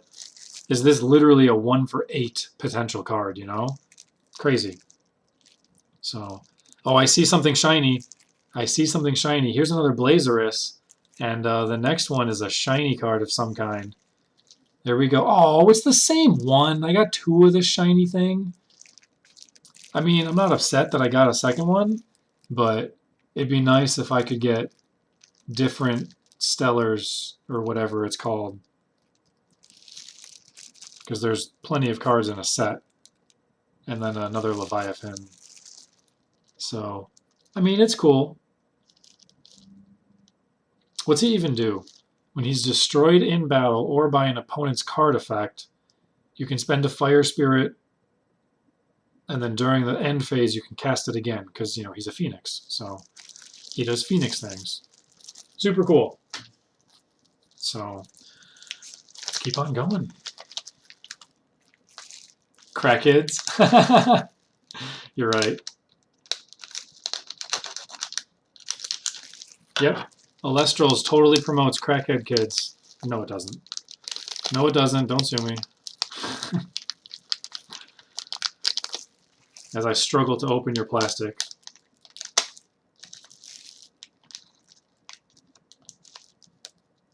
I don't want to cut any cards, obviously. So I'm being very careful about all of that. There we go. Oh, that was a better way to cut. I need to cut it like that every time. That worked really well. Okay. Gotta go get a box. Alrighty, man. Thanks for stopping by. We may still be going if and or when you come back, because obviously I intended to play some Pokemon today, but now it's... We'll see if I have time. But I still want to do at least a little bit of battles, so we'll make it happen for sure. Alright, are you going to focus? Are you not going to focus? Volcanic Forge, we've seen this, I believe. Atlantis, ooh, what's Atlantis do? +1 attack and defense for each water on them. Sounds good. Mount Olympus, holy crap. +1 attack and defense for each lightning enchanted. Okay, so it seems like every sort of theme or whatever has their own +1 to all for each element. So, yeah, Atlantis, Mount Olympus, Volcanic Forge, Island of A. Yo, this is a sweet booster pack. This just has all of them in a row. This was clearly designed. Yeah, fire, water, electric, air. Okay, no earth one. What the hell? So is that random or... Come on. All 4 of those enchantments do the same thing. Drops of Leth. Carry on.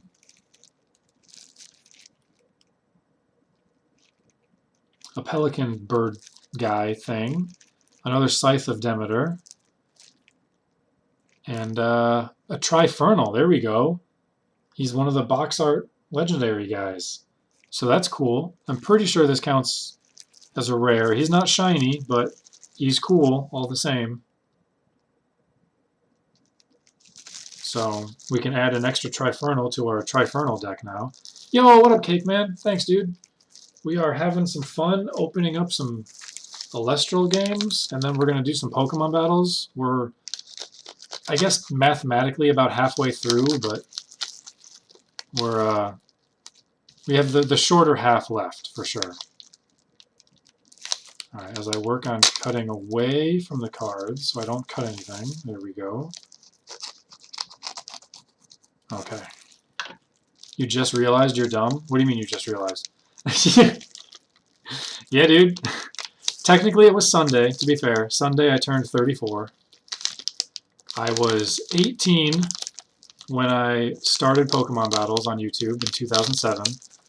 Technically, actually, to be fair, technically, August 3rd was the first upload that I did, because on my birthday I bought a webcam and I learned how to do all the stuff and set it all up, and I had the battle either on July 31st or August 1st is when I had my first battle, and then figured out how to edit and all that jazz and spin the camera around. I'm like, what am I going to do? And then August 3rd, 2007 was my first upload. So 16 freaking years ago. Disgusting, dude. 16 years ago and I'm 34. That's literally almost half my life now. We have the same birthday? July 30th? Katie and I are born on the same day? Okay, well, Katie is the best ever. And I don't really have anything else to say about that. She's just the best ever, so don't screw it up or you're dead. So, Jolt, Nimbug, P-Gust, there you go. Still a damn snack. I'm less of a snack now than back then, but that's fine. I mean, you know, things in life were different then. Sorlet, When Pigs Fly. Literally Sorlet. You know, this game it is missing flavor text. There's more space for artwork, but less space for flavor text, which is obviously like completely fine, but sometimes flavor text is fun, but it's fine. Oh no. You screwed it up? But didn't you guys just join a D&D group together? Hold on, is it like screwed up because like it went forward or screwed up because it went backward? You'll have to, we'll talk later. We'll talk later. There we go. Here's the forest one from the other booster needed this card in there in a row, but it's fine.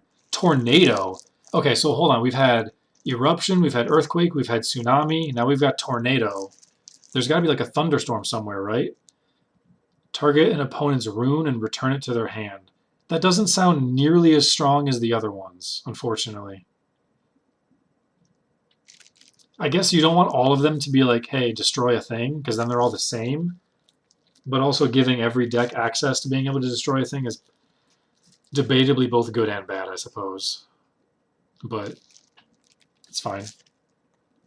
Necklace of, I can't read that upside down, Harmonia. The empowered Elestral gets +5 attack.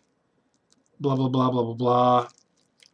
They must spend 2 spirits. If they can't, the necklace is destroyed. Okay, so it's a little expensive, but +5 attack. Sounds strong.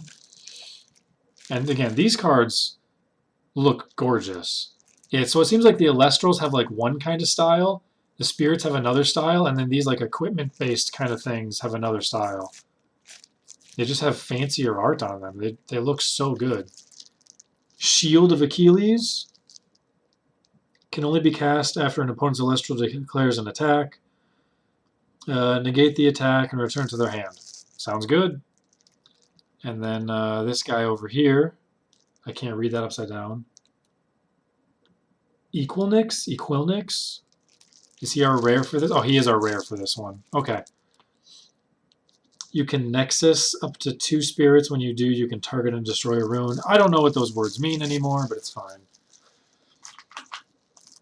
Okay, so 12 packs left, plus a deck, plus an artist collection. Oh boy.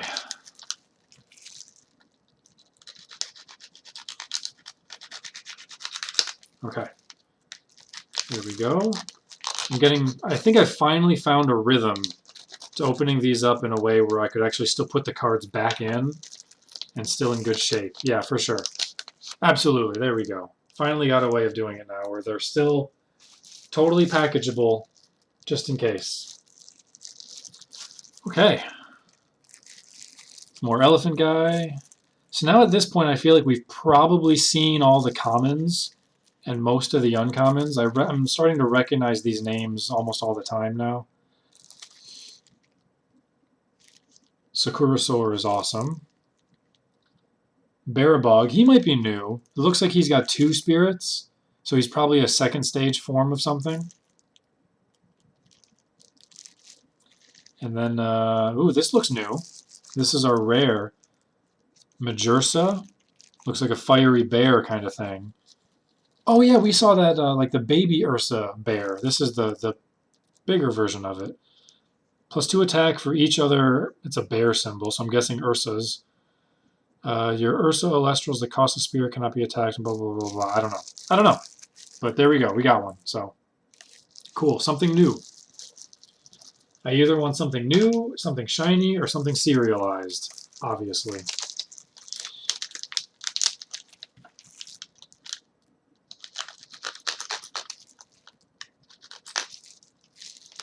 Something borrowed and something blue.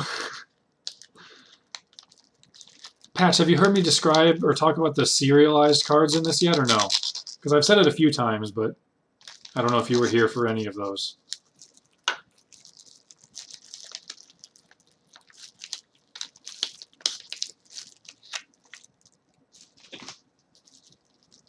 You caught it? Okay. So here's more. Trying to, yeah, this guy's. I mean, since I'm talking about it, I may as well show him again. If it would focus on the bottom, I'd appreciate it. It's focused enough. 16 out of 99, you can see that. So, very cool, very cool. Very happy about that. We can definitely speed up things a little bit now through here, though. 4 electric guys in a row. 5 electric. Oh, come on, really? 2 of the same card in a row? That's like a booster pack no-no. Boo! Oh, well. Happens, I guess. You've seen a couple of these guys already as well. Another Zephyrog, we've seen them. And our rare card, another Majursa. A triple? Wait, a triple? Did I get a triple? No, it's only 2 in a row. Quackle just looks very similar. Oh, you were joking? Okay. Okay. Put that limited shiny. Oh, I definitely will. Right now, everything is kind of staying out here. I've got the Elestrals binder. I'm going to put all these cards I'm going to put in the binder. Everything else sealed, I'm going to just leave sealed in the original shipping box. Yeah, that dude will definitely go into a few sleeves. And I don't know. I know that there are a bunch of these things up on eBay. Whether he's actually worth anything right now or not, I don't know. But I wouldn't have... No. I'd be interested at least to take a look at that secondary market, see if he's worth anything. But it also would be cool to keep one. If I only end up getting one, be like, aha, I got something. But I'm also going to keep a bunch of stuff sealed, so I'll always have the theory of having more available. It's fine.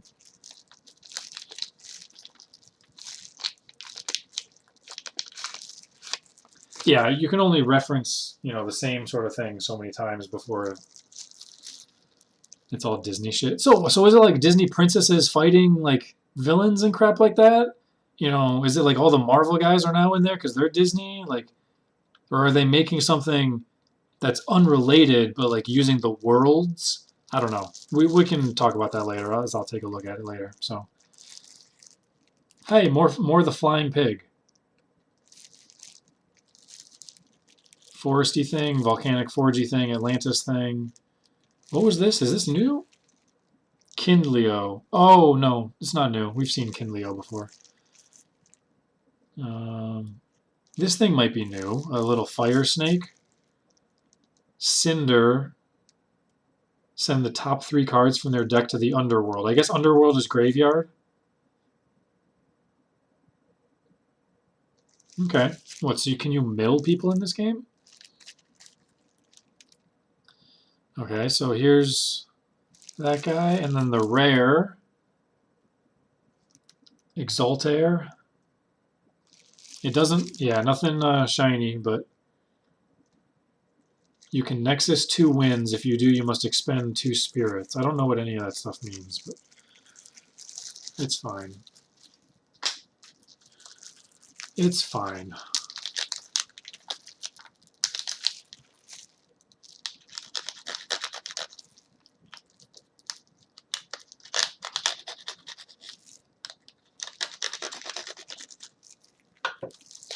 Anything good? No, just the one serialized card so far. I have gotten 2 holograms of like a little Phoenix monster Elestral. But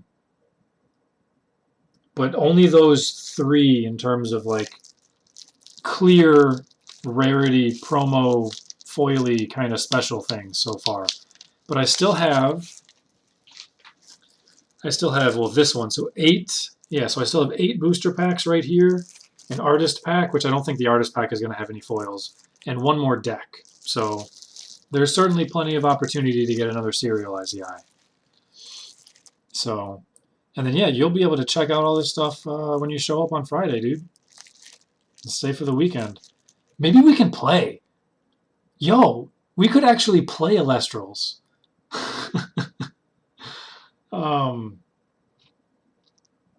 It'll be probably the only time I ever play against another human. We can just take the deck, the base starter deck as it is, make no changes, and just play. We totally could. I'm sure we'll have some downtime. Oh, here we go. Thunderstorm. I've been wondering where the electric weather thing is. Target and destroy a rune. For it looks like 2 spirits, so it doesn't sound necessarily as good, but maybe runes are like harder to target or rare to target. What happened to the Discord party we were hosting? Well, it wasn't a joke. I've been neglecting to invite people over because I'm still working on getting my sunroom fixed, which I'm potentially, I am looking around for lawyers and potentially try to sue the company. So I'm still working on that. Like I wanted the house to be like actually finished before inviting people over for a party. So now maybe like a Halloween party, like maybe we'll invite people over for Halloween because Halloween's awesome. What day of the week is Halloween?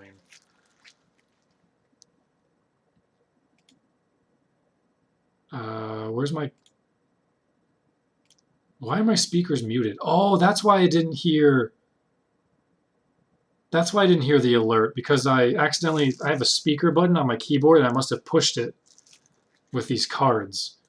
Calendar, when is Halloween?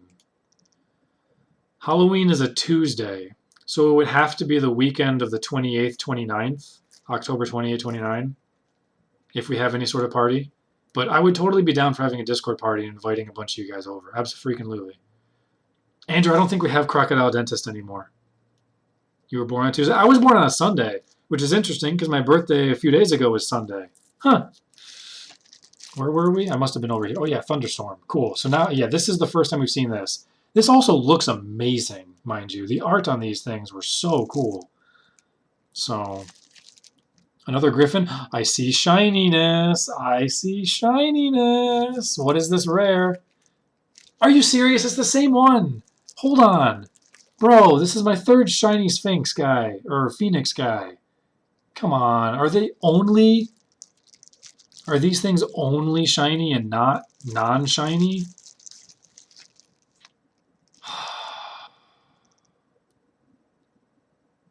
That's slightly frustrating, man.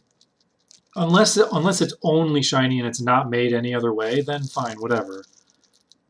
But if it's literal just RNG and I pulled 3 of the same kind, that is definitely slightly annoying. Sunday Souls. Yeah. Sunday's a terrible day to be born because you got to go to work immediately the next day. You don't even get a day off, man. You got to be born Friday afternoon. Then you get the weekend at least.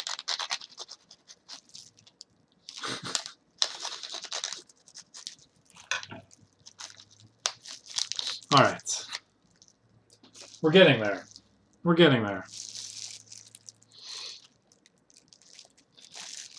All right, so these we've seen. We haven't seen too many of this guy. He's super cute, but we have seen him. We've seen the Crufts. Yeah, that's the bear guy. We got a couple of his Big Brother Bear rare version. Ooh, that must be the second form. Maybe? That might be the second form. I actually don't know. Astrabit? Yeah, Astrabit. I was going to say Astrabit, but there's only one A, so it's got to be Astrabit. That might be the first time we've seen this guy. That's cool. This might be a first of as well. Arrowmare? It's a wind horse! Landshark! It's a wind horse! Arrowmare! Wait, is that a unicorn? It's a unicorn! It's a windycorn! There you go. We've seen this thing. Hey, another shiny! Pandora's box. Hell yeah, dude. Shiny Pandora's box. Okay, my previous complaint about 3 other shinies, totally gone. This card looks so cool. It's got all the symbols and everything on there with, yeah, all the different elements and whatever. And the logos, the colors. This Pandora's box can only be cast when an opponent activates an effect that searches for or casts a card from their deck. Negate the effect, and that opponent must send the top 2 cards from their deck to the underworld. So, a preemptive counterspell and also mill 2. And then a wind spirit. Nice, man! Pandora's box. I've always liked Pandora's box in mythology and lore. Specifically, it always had extra emphasis to me because of Final Fantasy VI, when Bandon is constantly asking Terra about being the last ray of hope, and talked about Pandora's box as a reference inside that own video game. So it was already super cool to me from lore and mythology and stuff, but then also being a theme and part of my favorite video game was just like, whoa, this is the coolest. So, all right. Okay, so 4 shinies, 1 serialized. We're still going. This thing's cool. Oh, it's Helios' Chariot again. Another Firebug guy. Warmite. Another Crack Kid. I don't know how I'm supposed to say that any differently. Another Sparkit. Is this new? This might be new. Signetric? And some form of electrical bird. I think it's new for us. We've seen Astrabit before, and then here's our rare. Nothing shiny, but Capregal? Capregal? Capregal? When he destroys an Elestral in battle, you can special cast an Elestral with enchantment cost something from a move in defense position. Okay, so a little bit of a 2-for-1. Neat. Okay. He's new at least. I don't think we've seen him before, so that's cool. Getting down there, we have 5 packs left. 5 packs left.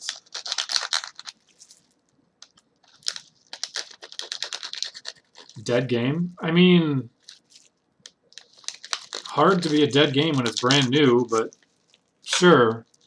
Name who's literally just a bunch of random characters with Jew at the end. If Landshark wants to ban him, that's fine. Which usually I don't even advocate for bans, but I don't think with your name and your immediate entrance to the channel, I don't think you're going to be very productive here. So whatever's going on in your life, man, hopefully you're having an okay time. Hopefully things get better for you. And hopefully whatever it is that you're going through resolves itself all right. I'm going through some hard stuff right now too, dude, but that doesn't mean we have to share it to others. So take care. Best wishes, dude. See you later. All right. More of these cool... Oh, there we go. We heard about this card from... what card was that? There was a card that mentioned this card in itself. Golden Apple of Discord.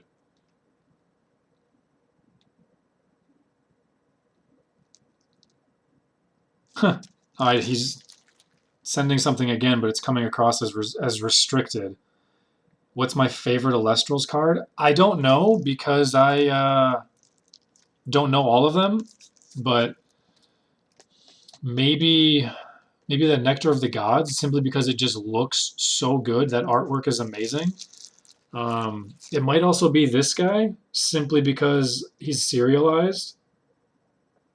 So, you know, having a serialized card kind of makes him one of my favorites. But otherwise, I would say Nectar of the Gods, simply because of the way it looks. It's so gorgeous. So,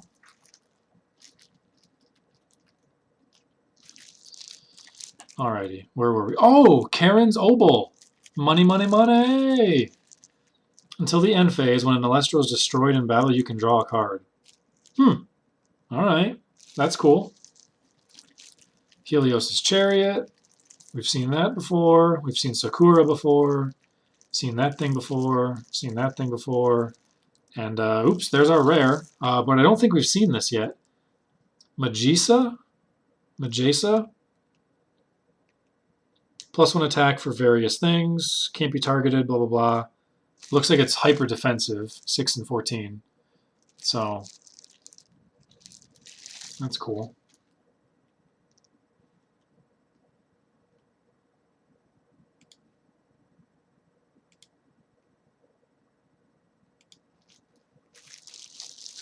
Okay, there's that pack.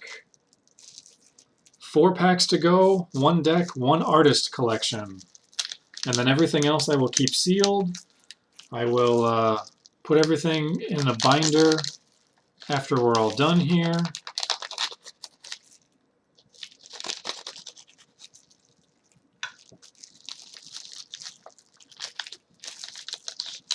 Oh, you know what? No, I did also get a foil Penterror, but that's because he came as a bonus in the booster box itself.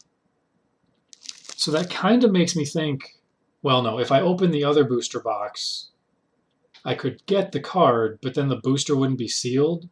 So I think having it sealed with a special promo guaranteed at random is actually a pretty cool benefit to keeping the whole box sealed. So, okay. Yeah, well, we'll still do that then. I forgot about this guy over here on the side. But technically, yeah, I did get extra hollow over there. Okay, more Crackhead. Slug, Elephant, Turtle thing, other watery thing. Wait, is this new? That might be That might be new. Virutaqua? No, he looks a little familiar. I just don't think I've ever said his name because it's hard to say. This looks new. Galaxy. Get it? Galaxy, but XEA for C. Perfect. As long as Galaxy is enchanted, swap something enchanted with attack and defense. I don't know. Alright, whatever. Okay, we got another Boom Bat. And then what is our rare? It's another one of these guys. We got 2 of him now. Nothing new. I don't know how many we actually have at this point. I'm assuming we don't have the full set. Because it's only been... I mean, it has been a lot of booster packs, to be fair. It has been a lot of booster packs. But... in a few deck boxes, yes. So maybe I've got the whole set by now. I honestly don't know. I think the whole set's around, what, like 125 cards, it said? So... just a few more to go. Warmite. We've seen Warmite before. Nimbug. P-Gust. Flying Pig. Forest Thingy. Zaffrog. Galaxy. Another Slither. Or Cinder? Cinder. And then what is our rare, huh? It doesn't look foily. It's another Trifernal, though, which at least, you know, he seems fancy and cool. So... I guess he's not going to be rare because he does come directly in the Trifernal starter deck. So maybe opening up guys like these probably aren't very useful. I guess you'd probably want to try and open up rares that aren't in the starter deck. Especially because the starter deck ones, or at least the Kickstarter starter deck ones are shiny. So getting a non-shiny one is probably not great. But at least he's cool, you know. And the starter deck probably only has, what, one of them? Yeah. The starter deck only has one. So now technically I guess I have 3 if you wanted to. You know, if it was like Magic the Gathering, you just play your creatures and you have 4 of them. But if they have to evolve or ascend from lower forms, you probably don't want to use more than 3, would be my guess.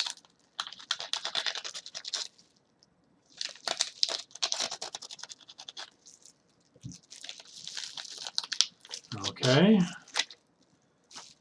Just a couple of packs to go now. Another Crack Kid, Sluggy Boy, Elephant Boy, Turtle Boy. You play a full line of 4. In what? In Pokemon? I mean, I'm sure there's times where it's fine. I mean, my knowledge exists literally of only base set. And in base set, no, you didn't want to run 4 base set Charizards, no. But 2 or 3 would probably be what you would have wanted. So I'm assuming Elestrals is similar. I guess in similar concept would be mythic rare, not mythic rares, legendary creatures in Magic. It's tough to run 4 copies of a legendary because it's just going to be a dead card. You could run 3 copies of a legendary, you'll still get it almost as often, and you'll basically remove the chance, I mean, not guaranteed, of course, but the number of times of getting 2 of it is going to go down drastically. Having 2 of it, I suppose, allows one to die, sure, but, you know, generally you're running 2 or 3 copies of specific legendary creatures because you don't want to double up on stuff that you can't use. Charizard, of course he was. Every Charizard's always weak, but he's still the best. It's because his damage was 100. That's why. His damage was 100, and he's Charizard. He's the best. Another Sakura. All right, and what is our rare? What is our rare? It's not shiny, but Glidesdale. Hey, there you go. A Glidesdale, a flying unicorn Clydesdale. There you go, Landshark. More Horf for you. More Horf. You can expend a Wind Spirit in order to give him +5 attack until the end phase. As long as he's empowered by Arrow Mare, it can attack twice each battle phase. I mean, that sounds good.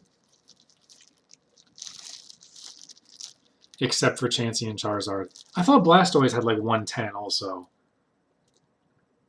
Yeah, Charizard had, what, 120? Chansey was like 160 or 140?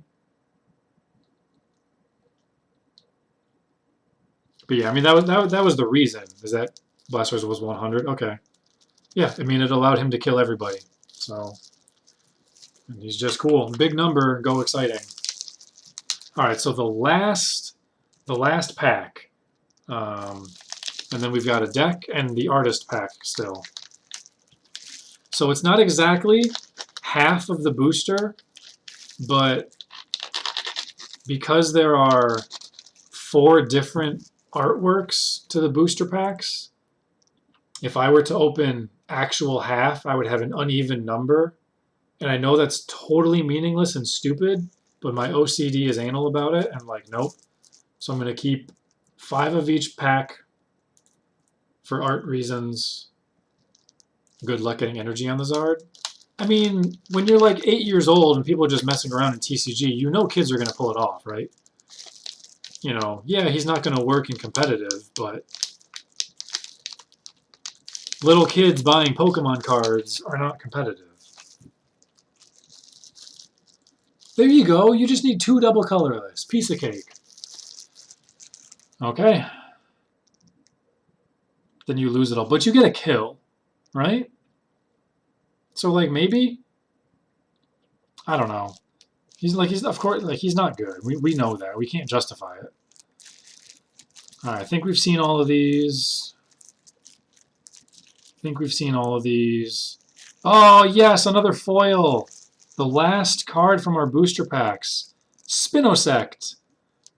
He can attack while in defense position and use his defense for calculations. Damn. Because he's a 1/9, so his defense is 9. So that means he attacks as a 9 from defense position. And he's foily. I like it. That's a good card. Cool. Okay. That does it for our blister packs. We'll now open up this last deck, Pen Terror. There's a chance the rarest card that we know of, and I say that we know of because on the official Stellar Pull website, there's known Stellar Elestrals, it says 14, and then secret Stellar Elestrals are 0. So maybe this is just future proof? How old am I? It feels like it, dude. It feels like it. No, my dad is 74, though. But I am 34. So, Pen Terror, the rarest card that we know of, could be in this box. And then these are all the other serialized ones, and this is the guy that we got right here. So...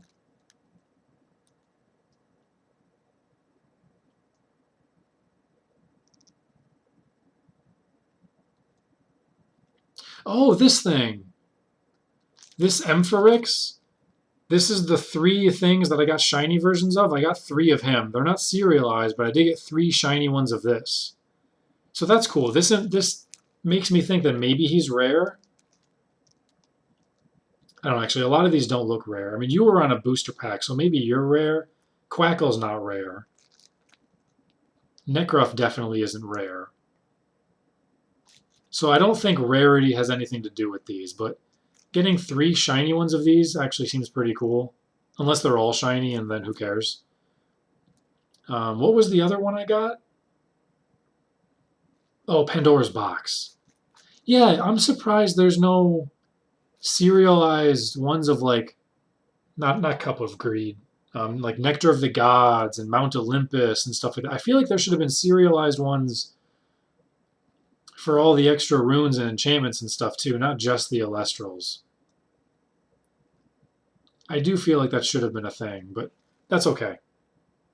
It was not. So anyway, if we're super lucky, one of these 1 of 10 or 1 of 9 remaining copies will be in here, in this Pen Terror deck, where Pen Terror resides.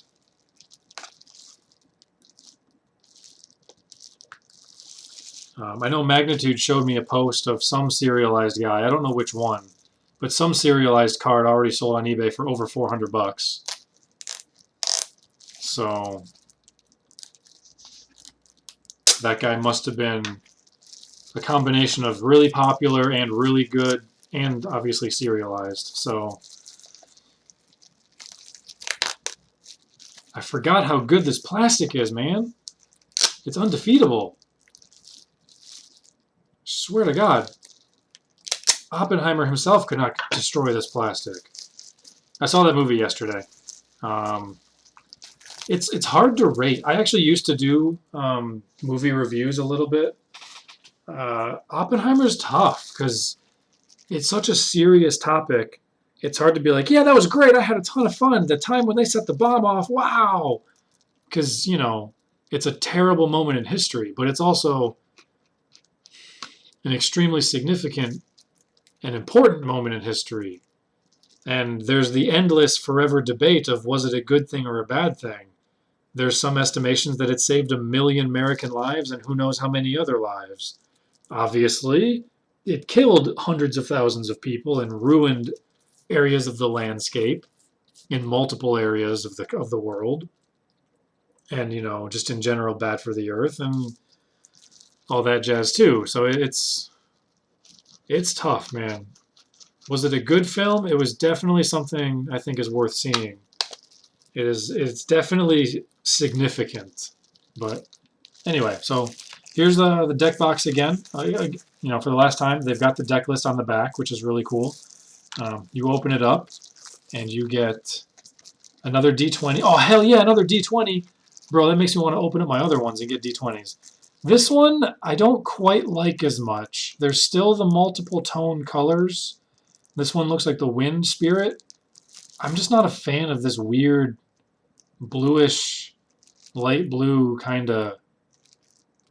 That color doesn't vibe with me as much, but this orange one looks so sweet. So, and then the green one, it's actually really hard to tell if the green has multiple greens on there. It's a little bit easier with the glare, honestly, than it is in real life. But the orange and red is super cool. And I think there's something about the orange and red that I don't think the camera can really capture as well. But it almost looks like you can see a little bit deep into the die. And it makes it look more like stellar-y.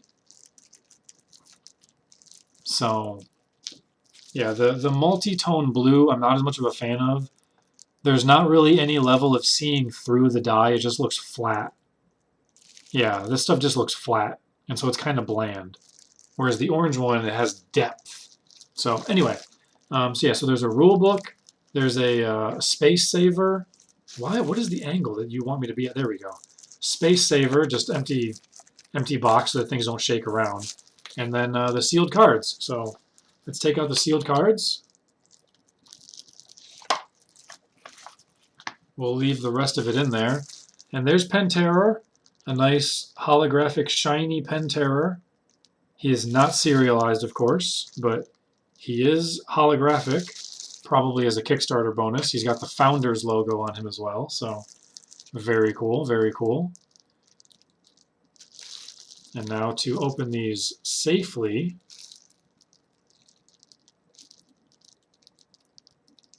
if I can, because it's dangerous. Are there counterspells? There have been a couple of things that were like, when an opponent does this, then like you destroy it, or they can't, or whatever. There's been a couple like preemptive counterspells where it's like, hey, if they try and do this, you get to do the same thing to them, kind of deal. So it would negate the entire desire to want to play it. Dude, this plastic is nuts. Swear to God. Okay.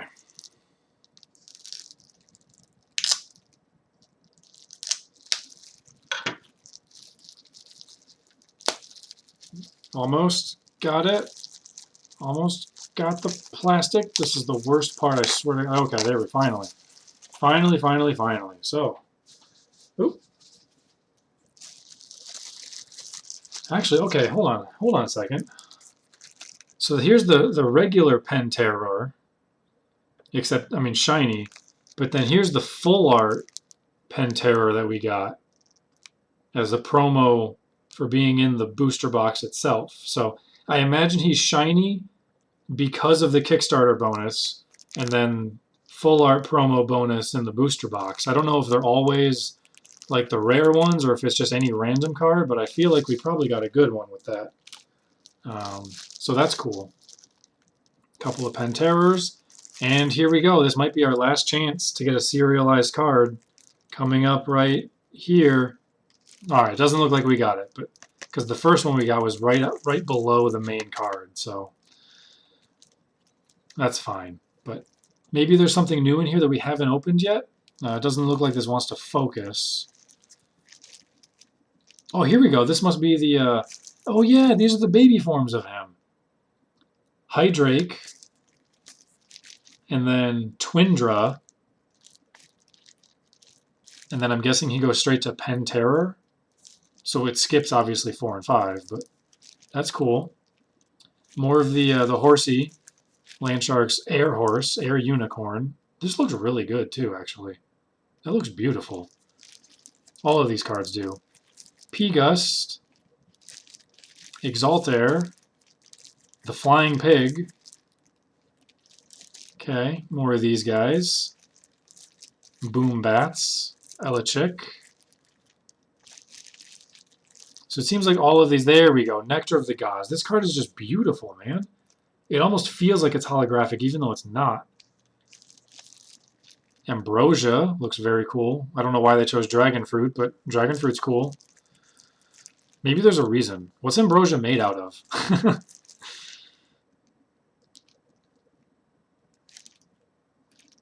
What's this thing? Resting on your laurels? Can only be cast if the opponent has 2 or more enchanting spirits than you. Target and destroy, blah, blah, blah. All right.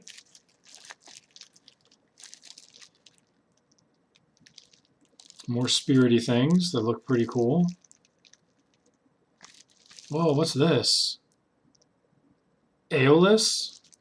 Did they create their own Olympus kind of god? Island of Aeolus. Bag of Winds! Yo, Bag of Winds.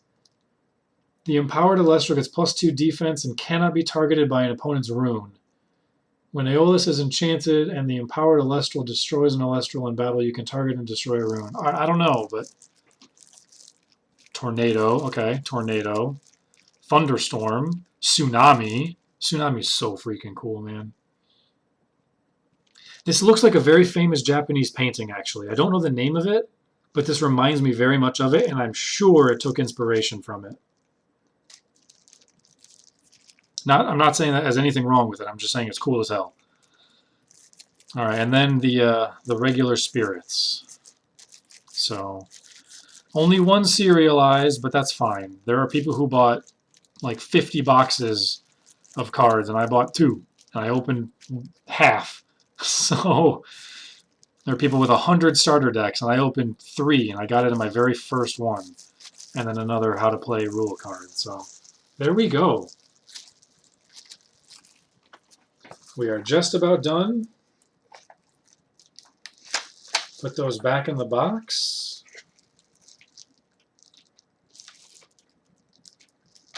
If I can manage it.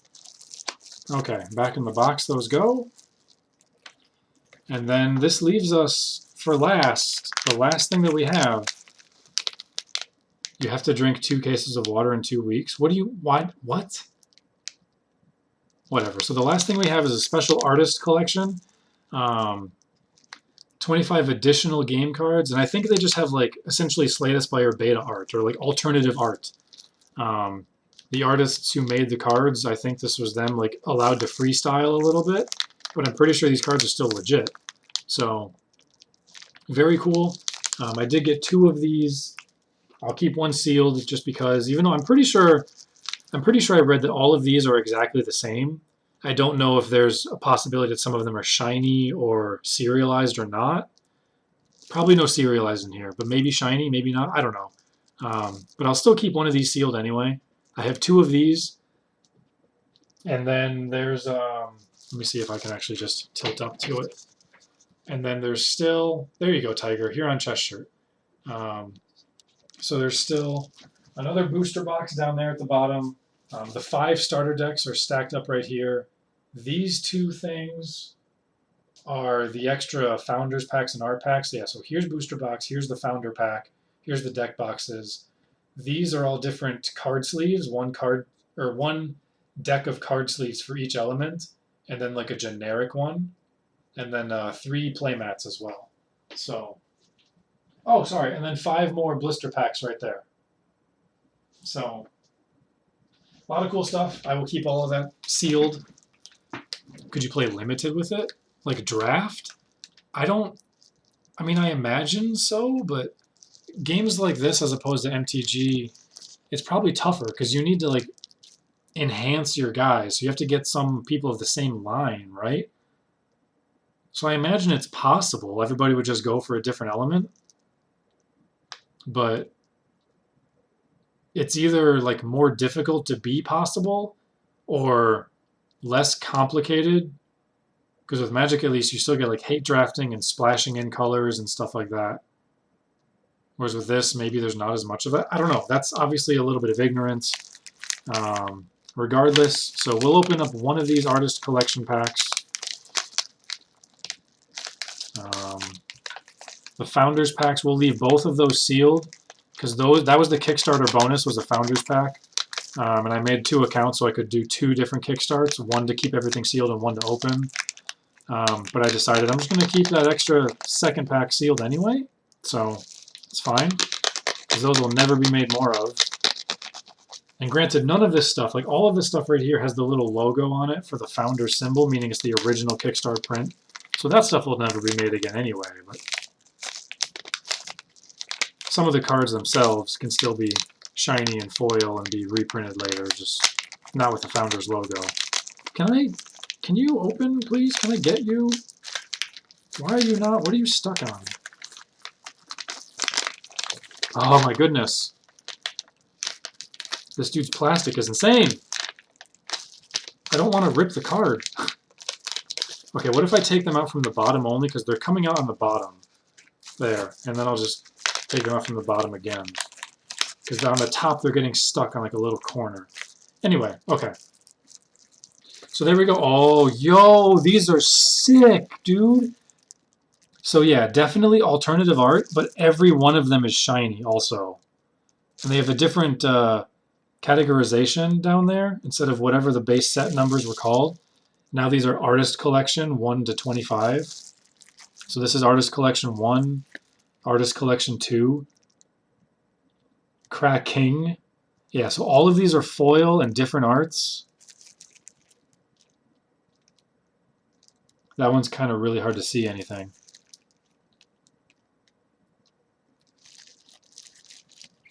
Here's the Sakurasaur. It's a little bit different, not too different, but shiny and also looks cool as hell. I'm going to sleeve them. I am going to put all of these in my Elestrals binder that I grabbed. Let me show that again. I did get one of the official binders for it. So it's a sealed binder, zipped up. This thing is crazy soft as well. It feels amazing. It has all the art on here. Honestly, like, I feel really bad. Like, I wouldn't want to take this to a random game store and just plop it on the table. I feel like I would scuff the binder. Like, I would have to be super delicate with it and only put it on top of play mats. And this binder feels amazing. I love this binder. So everything that I've opened today, I will put in binder in order. Because, like, obviously all of these cards, like, this is card 29, this is card 28, this is card 27. So I'll put them all in order of that. And then everything will be all fancy and whatever. The starter decks, I'll probably just leave in the box as they are. Yo, what's up, Oracle? Thanks, man. 34 on Sunday. So we're a couple days late technically, but it's fine. July 30th was the official day. Yeah, the deck boxes, I'll probably just leave those as they are in the deck box. Everything else will go in the binder.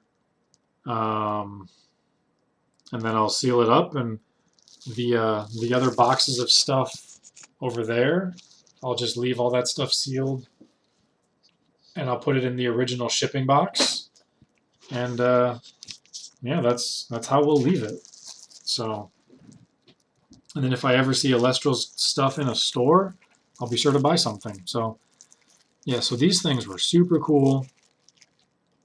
Yeah, I feel like the trees on the Sakura pop out a lot more. So I really like this one. All of these being shiny is awesome. Shiny Quackle is super cool. Yeah, it's just slightly different artwork. Necruff. Yeah, this is more him looking at you in the face, extra shiny. These are definitely cool. This artist pack was super worth it. Very happy to get this artist pack. Oh, and then different spirits. This one's really dark. Why is the wind like night elemental? Are these two different Quackles? Yeah, two different Quackles. Different artists, I imagine. This one is Daniel Mosby. And this one's Johnny D. Oliveira. So two different Quackles. That's interesting. Mustachion. He's a crustacean with a mustache. What are the elements? There's earth, fire, water, thunder. Earth, fire, water, thunder, and wind. But there's also 3 additional elements on all the boxes and packaging. Here we go, actually. There we go. So there's 8 elements that are on the packaging. There's only 5 elements in the first set. And I know that ADrive already leaked, not leaked, I guess he announced, that in the second set that's underway, that Frost is coming to the second set. So I'm assuming that Frost is this one right here. because these other 5, those are the starting 5 right here. So then I think, sorry, from here all the way around. So I think these are light and dark would be my guess, and those will probably be future sets. Sorry, Cake Man, I did not expect this to take 2.5 hours to open all these things up. I really didn't. I thought it'd be like an hour, hour and a half. But I've never done this before, so it happens. And I know I talked too much too. It wasn't like I was just opening and going through it. I stopped a lot to chat with you guys because that's, you know, the main thing. But yeah, we'll start doing some battles in a few minutes. I am going to have to go pay the cat tax real quick. After we're done looking at this artist pack, I'm going to go grab my cats one by one. And then we'll do some Pokemon battles for an hour or so. Mustachion, he's super cool. Alternative art, shiny fire spirits, Exaltair, Sorlet, another flying pig, Jolton. Yeah, so these things, the artist pack is super cool, man. Zapdos, Galaxy. Yeah, these things are awesome. Demeter? There you go. When you cast this Demeter, you can enchant up to 3 elements to it, or 3 of something, whatever to it. You can disenchant 1 from Demeter to give +3/+3 to an Elestral. Okay, so she's giant growth on a stick, times 3. Super cool. Super cool. Oh, yo, this dragon guy, a shiny dragon dude. Nice. Okay, so there we have it, everybody. There is all of our cards that we have opened. A lot of the boosters over there. These boosters will be sealed. They're going to go back in the box. We got, oops, we got a few of the deck boxes over here. And then the blister packs over there that I still need to seal up a little bit. And then, yeah, we're going to put all this stuff in the binder. Let me get this back to regularity. Let me get my gigantic ass face off of the screen here because it's too much. Okay. Let me put this back where this belongs. Right in that little corner. I don't think that's what I wanted. I think this is what I wanted. Yeah, that seems right.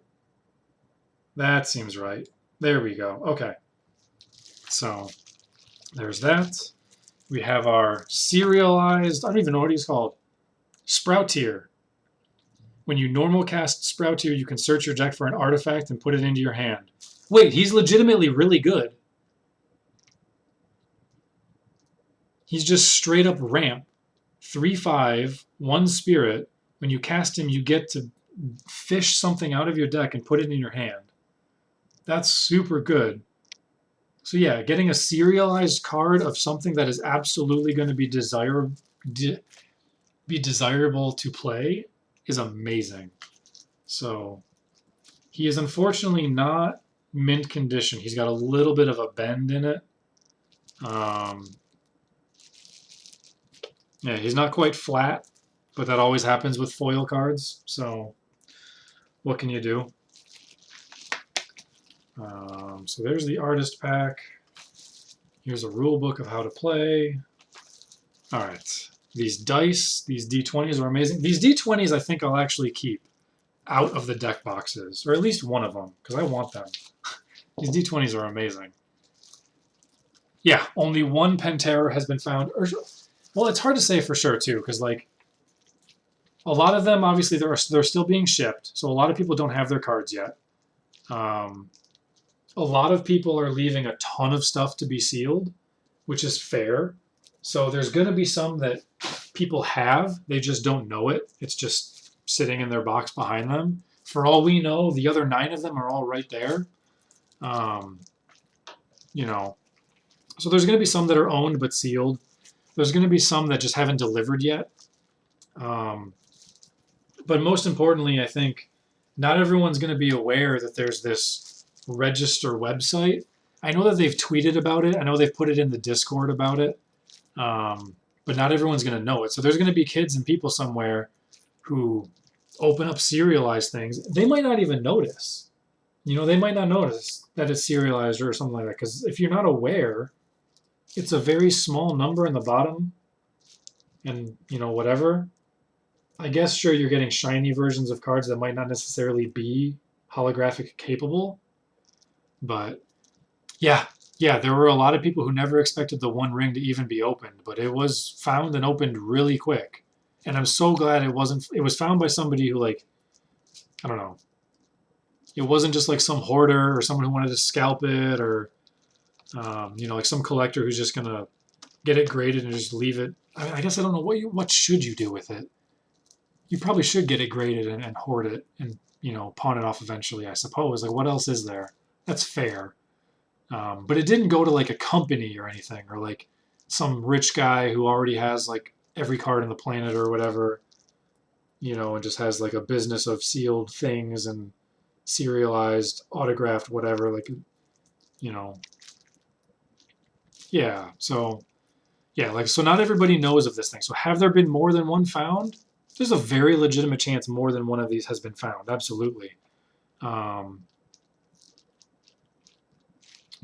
yeah, later today or tomorrow, I'll register or do whatever I need to on here, and I'll put in that I found one of these guys. Oh, look, somebody found one because I never refreshed. This was 9. Oh yeah, see, 9 of 99 registered. I click on it, and now it says 10 pulled. Wow, he found it on July 6th? That's crazy. Oh, cool, it even keeps track of like who found them, man. Anonymous found 33. Mine is 16. He found 6. Okay. I found 16. You could play bingo with this. Who finds the first line? Who completes the first line this way? So yeah, that's very cool. And like over time, eventually some of these will get lost or destroyed or whatever. It'll be bought and sold and bought and sold and traded. So yeah, like you'll eventually lose track of who has and where these things are.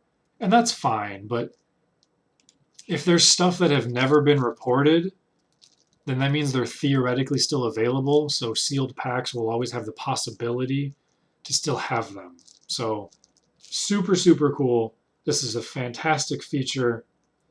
I'm so glad I got at least one. Very nice. Very cool. And yeah, so now we will, God, I need to take these things off, but maybe the cats will like it. I don't know. I'm going to go pay a quick cat tax. I'm going to go grab all my cats one by one. And after that, we'll play some Showdown. We'll end the video. So YouTube guys, you'll miss the Showdown stream. Maybe I'll upload both. Probably not, but maybe. As like a 16th anniversary battle, sure, maybe I'll do that. But I'm gonna go grab them real quick, and I'll be back in just a minute because I'm sure they want to get in here anyway. They probably want food too. Kitties.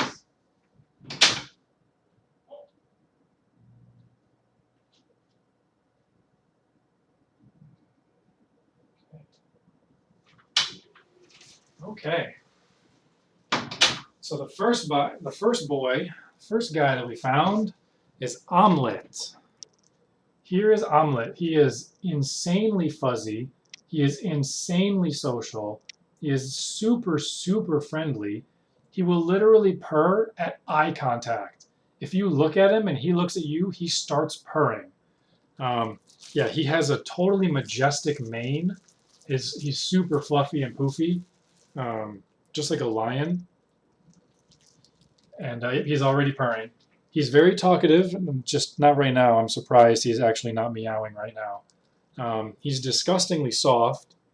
He's super playful. He is fantastic. One of the best cats I've ever had.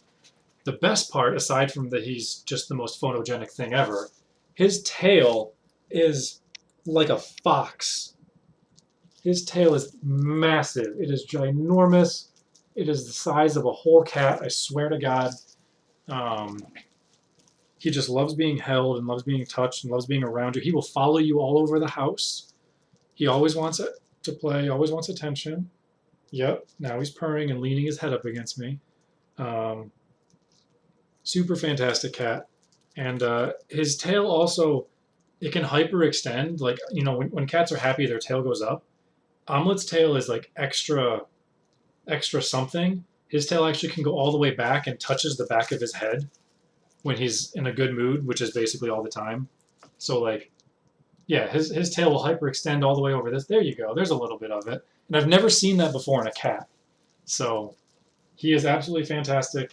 Yes, Andrew, once you get over here on Friday, Saturday, whatever, we'll definitely try having you pose for pictures with him, so that way you can give some to Stacy and, you know, whatever. So this is Omelet. He was initially adopted from some family friends who already had a cat, and they didn't get along, so they were going to return him to the Humane Society. And I was like, no, no, no, no, no. We're going to take him. He will be ours. And he honestly, he is the happiest cat in the world. He just doesn't have a care in the world. He's always laying on his back, totally vulnerable, rolling around, doesn't care. You can poke and prod and push and pull on him, and he's just like, yep, thanks for the attention. I love it. He is fantastic. Beautiful little orange boy. I don't know if you can hear him purring or not, but I'm hoping you can hear him purr.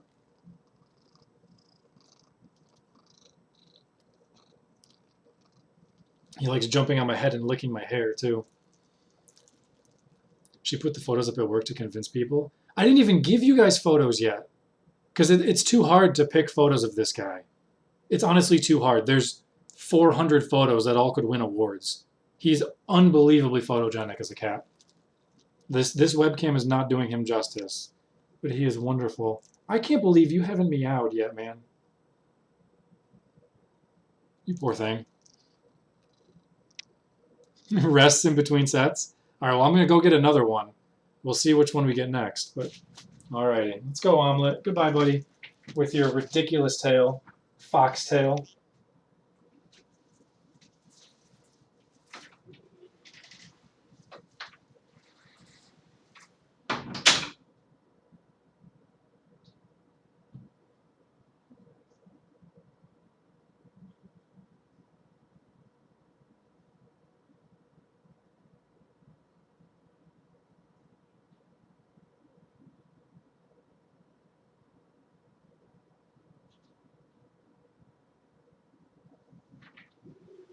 All right, this next guy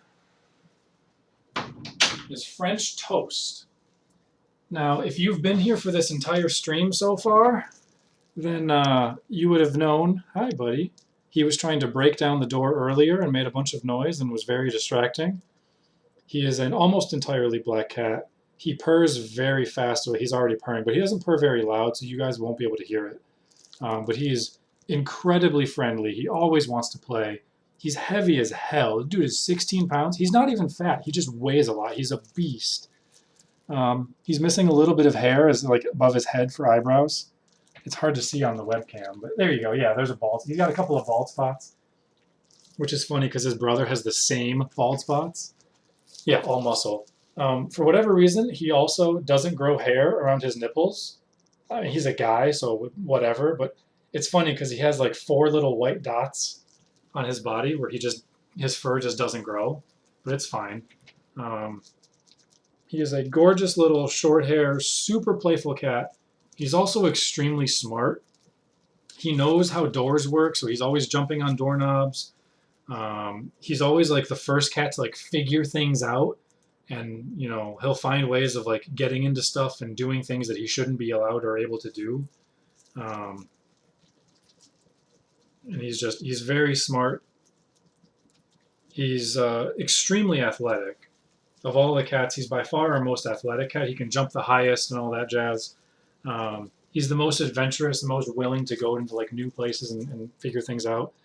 He loves burrowing under stuff. Like he loves digging under the carpet, digging under the sheets, and like hiding underneath things. Hey, buddy. Oh. Ow, ow, ow, ow, ow. Yeah, that hurts. That hurts, buddy. Where are you going? Ow, ow, ow. Okay, yeah, great. Yeah, show all of YouTube your butt, you stupid cat. Okay.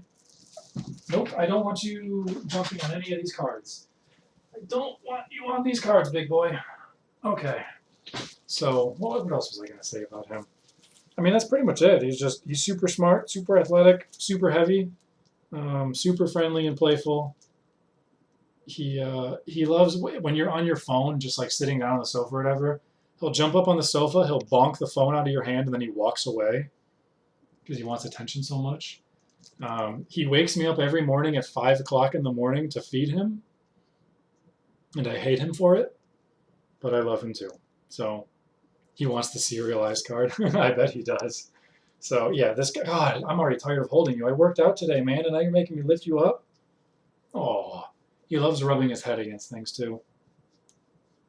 I mean, granted, all cats do, but like him more than any other cat I've ever had. You start scratching and he just like makes you rub up against his head and scratch him more. Alrighty, buddy, time to go and get your brother.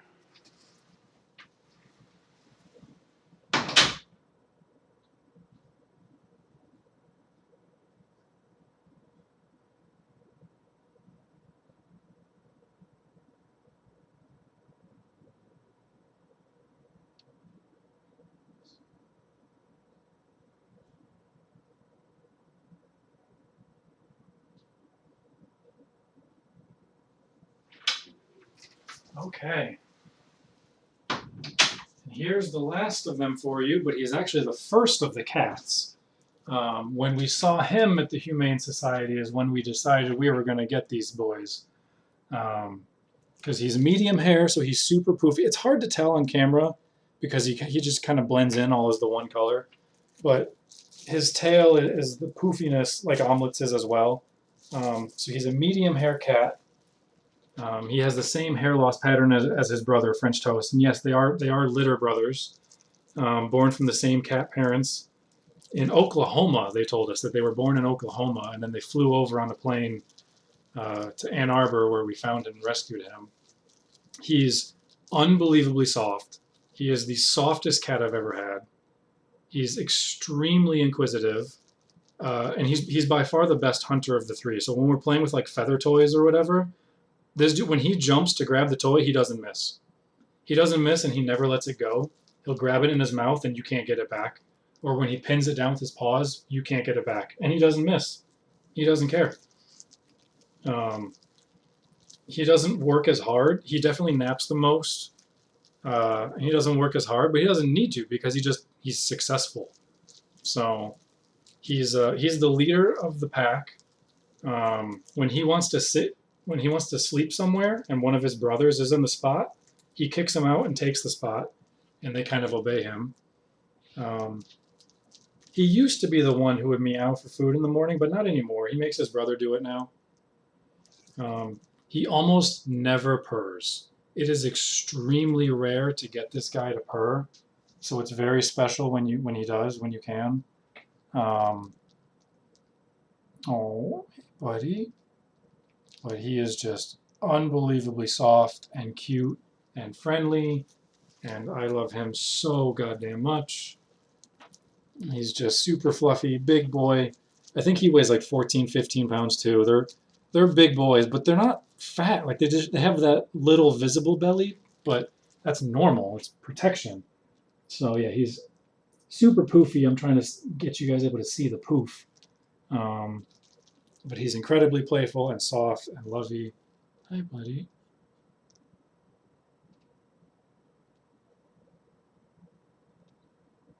Hi. I know I love you too, dude. I love you too, dude. He's also usually the one who breaks things. He gets into the least mischief, but his mischief is the most damaging. He'll knock shit over and it shatters all over the time. Or all over the floor all the time. So that is... Oh, where are you going? You're done? Okay. Okay, you're done. That's fine. Let's go. There. Go back out. So those are the three cats. Andrew dubbed them the Breakfast Club because it's... Did I even say his name? His name is Croissant. So it's Croissant, French Toast, and Omelette. So a whole balanced French breakfast. Two of them are medium hairs. French Toast is short hair. And those are my cats, everybody. So they are all fantastically amazing. They are a year and a half old, so they are just barely not kittens anymore. They are fantastic and wonderful, and the best thing that my life has going for me, for sure. I have cat hair in my mouth now. They shed so bloody much. It's insane. Okay, finally got it. Yeah, they're pretty much the only positive thing that I have going for me for the last year and a half. But it's all right. They're wonderful and everything that I need and everything that I want. So anyway, that does it for our Elestrals and cat tax content. We are at 2 hours and 45 minutes. Holy moly.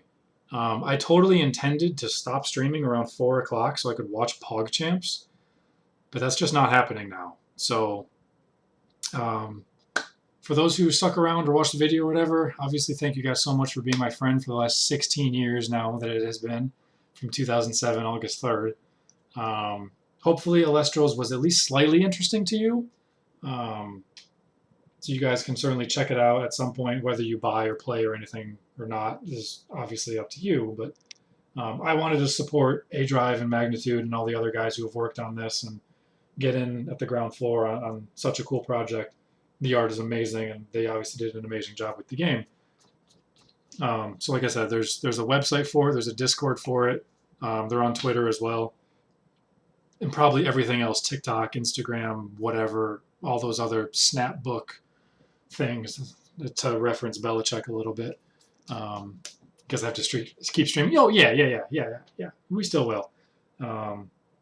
So hopefully it was at least interesting and enlightened you guys a little bit. I'm pretty sure they're making a digital game as well. I don't know if it would be something where like you basically buy digital booster packs to play, or if you pay to play the game itself, or if none of the above, if it's just supposed to help get people interested in it and it's totally free and you can play against other people online digitally and then you go and get the cards yourself. I don't know, but I know that they're working on that.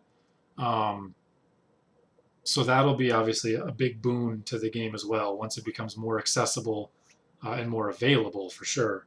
So that's that. Without further ado, YouTube, this is where we part ways. I will see you later, I suppose. I know I upload like once a year now at this point, but we got some ran bats to do. So we're gonna end that here and go do some battles. So take it easy, everybody. Hopefully you guys are having a great time and things are going well for you. And then we'll talk to you next time and see you sometime later. Peace, YouTube.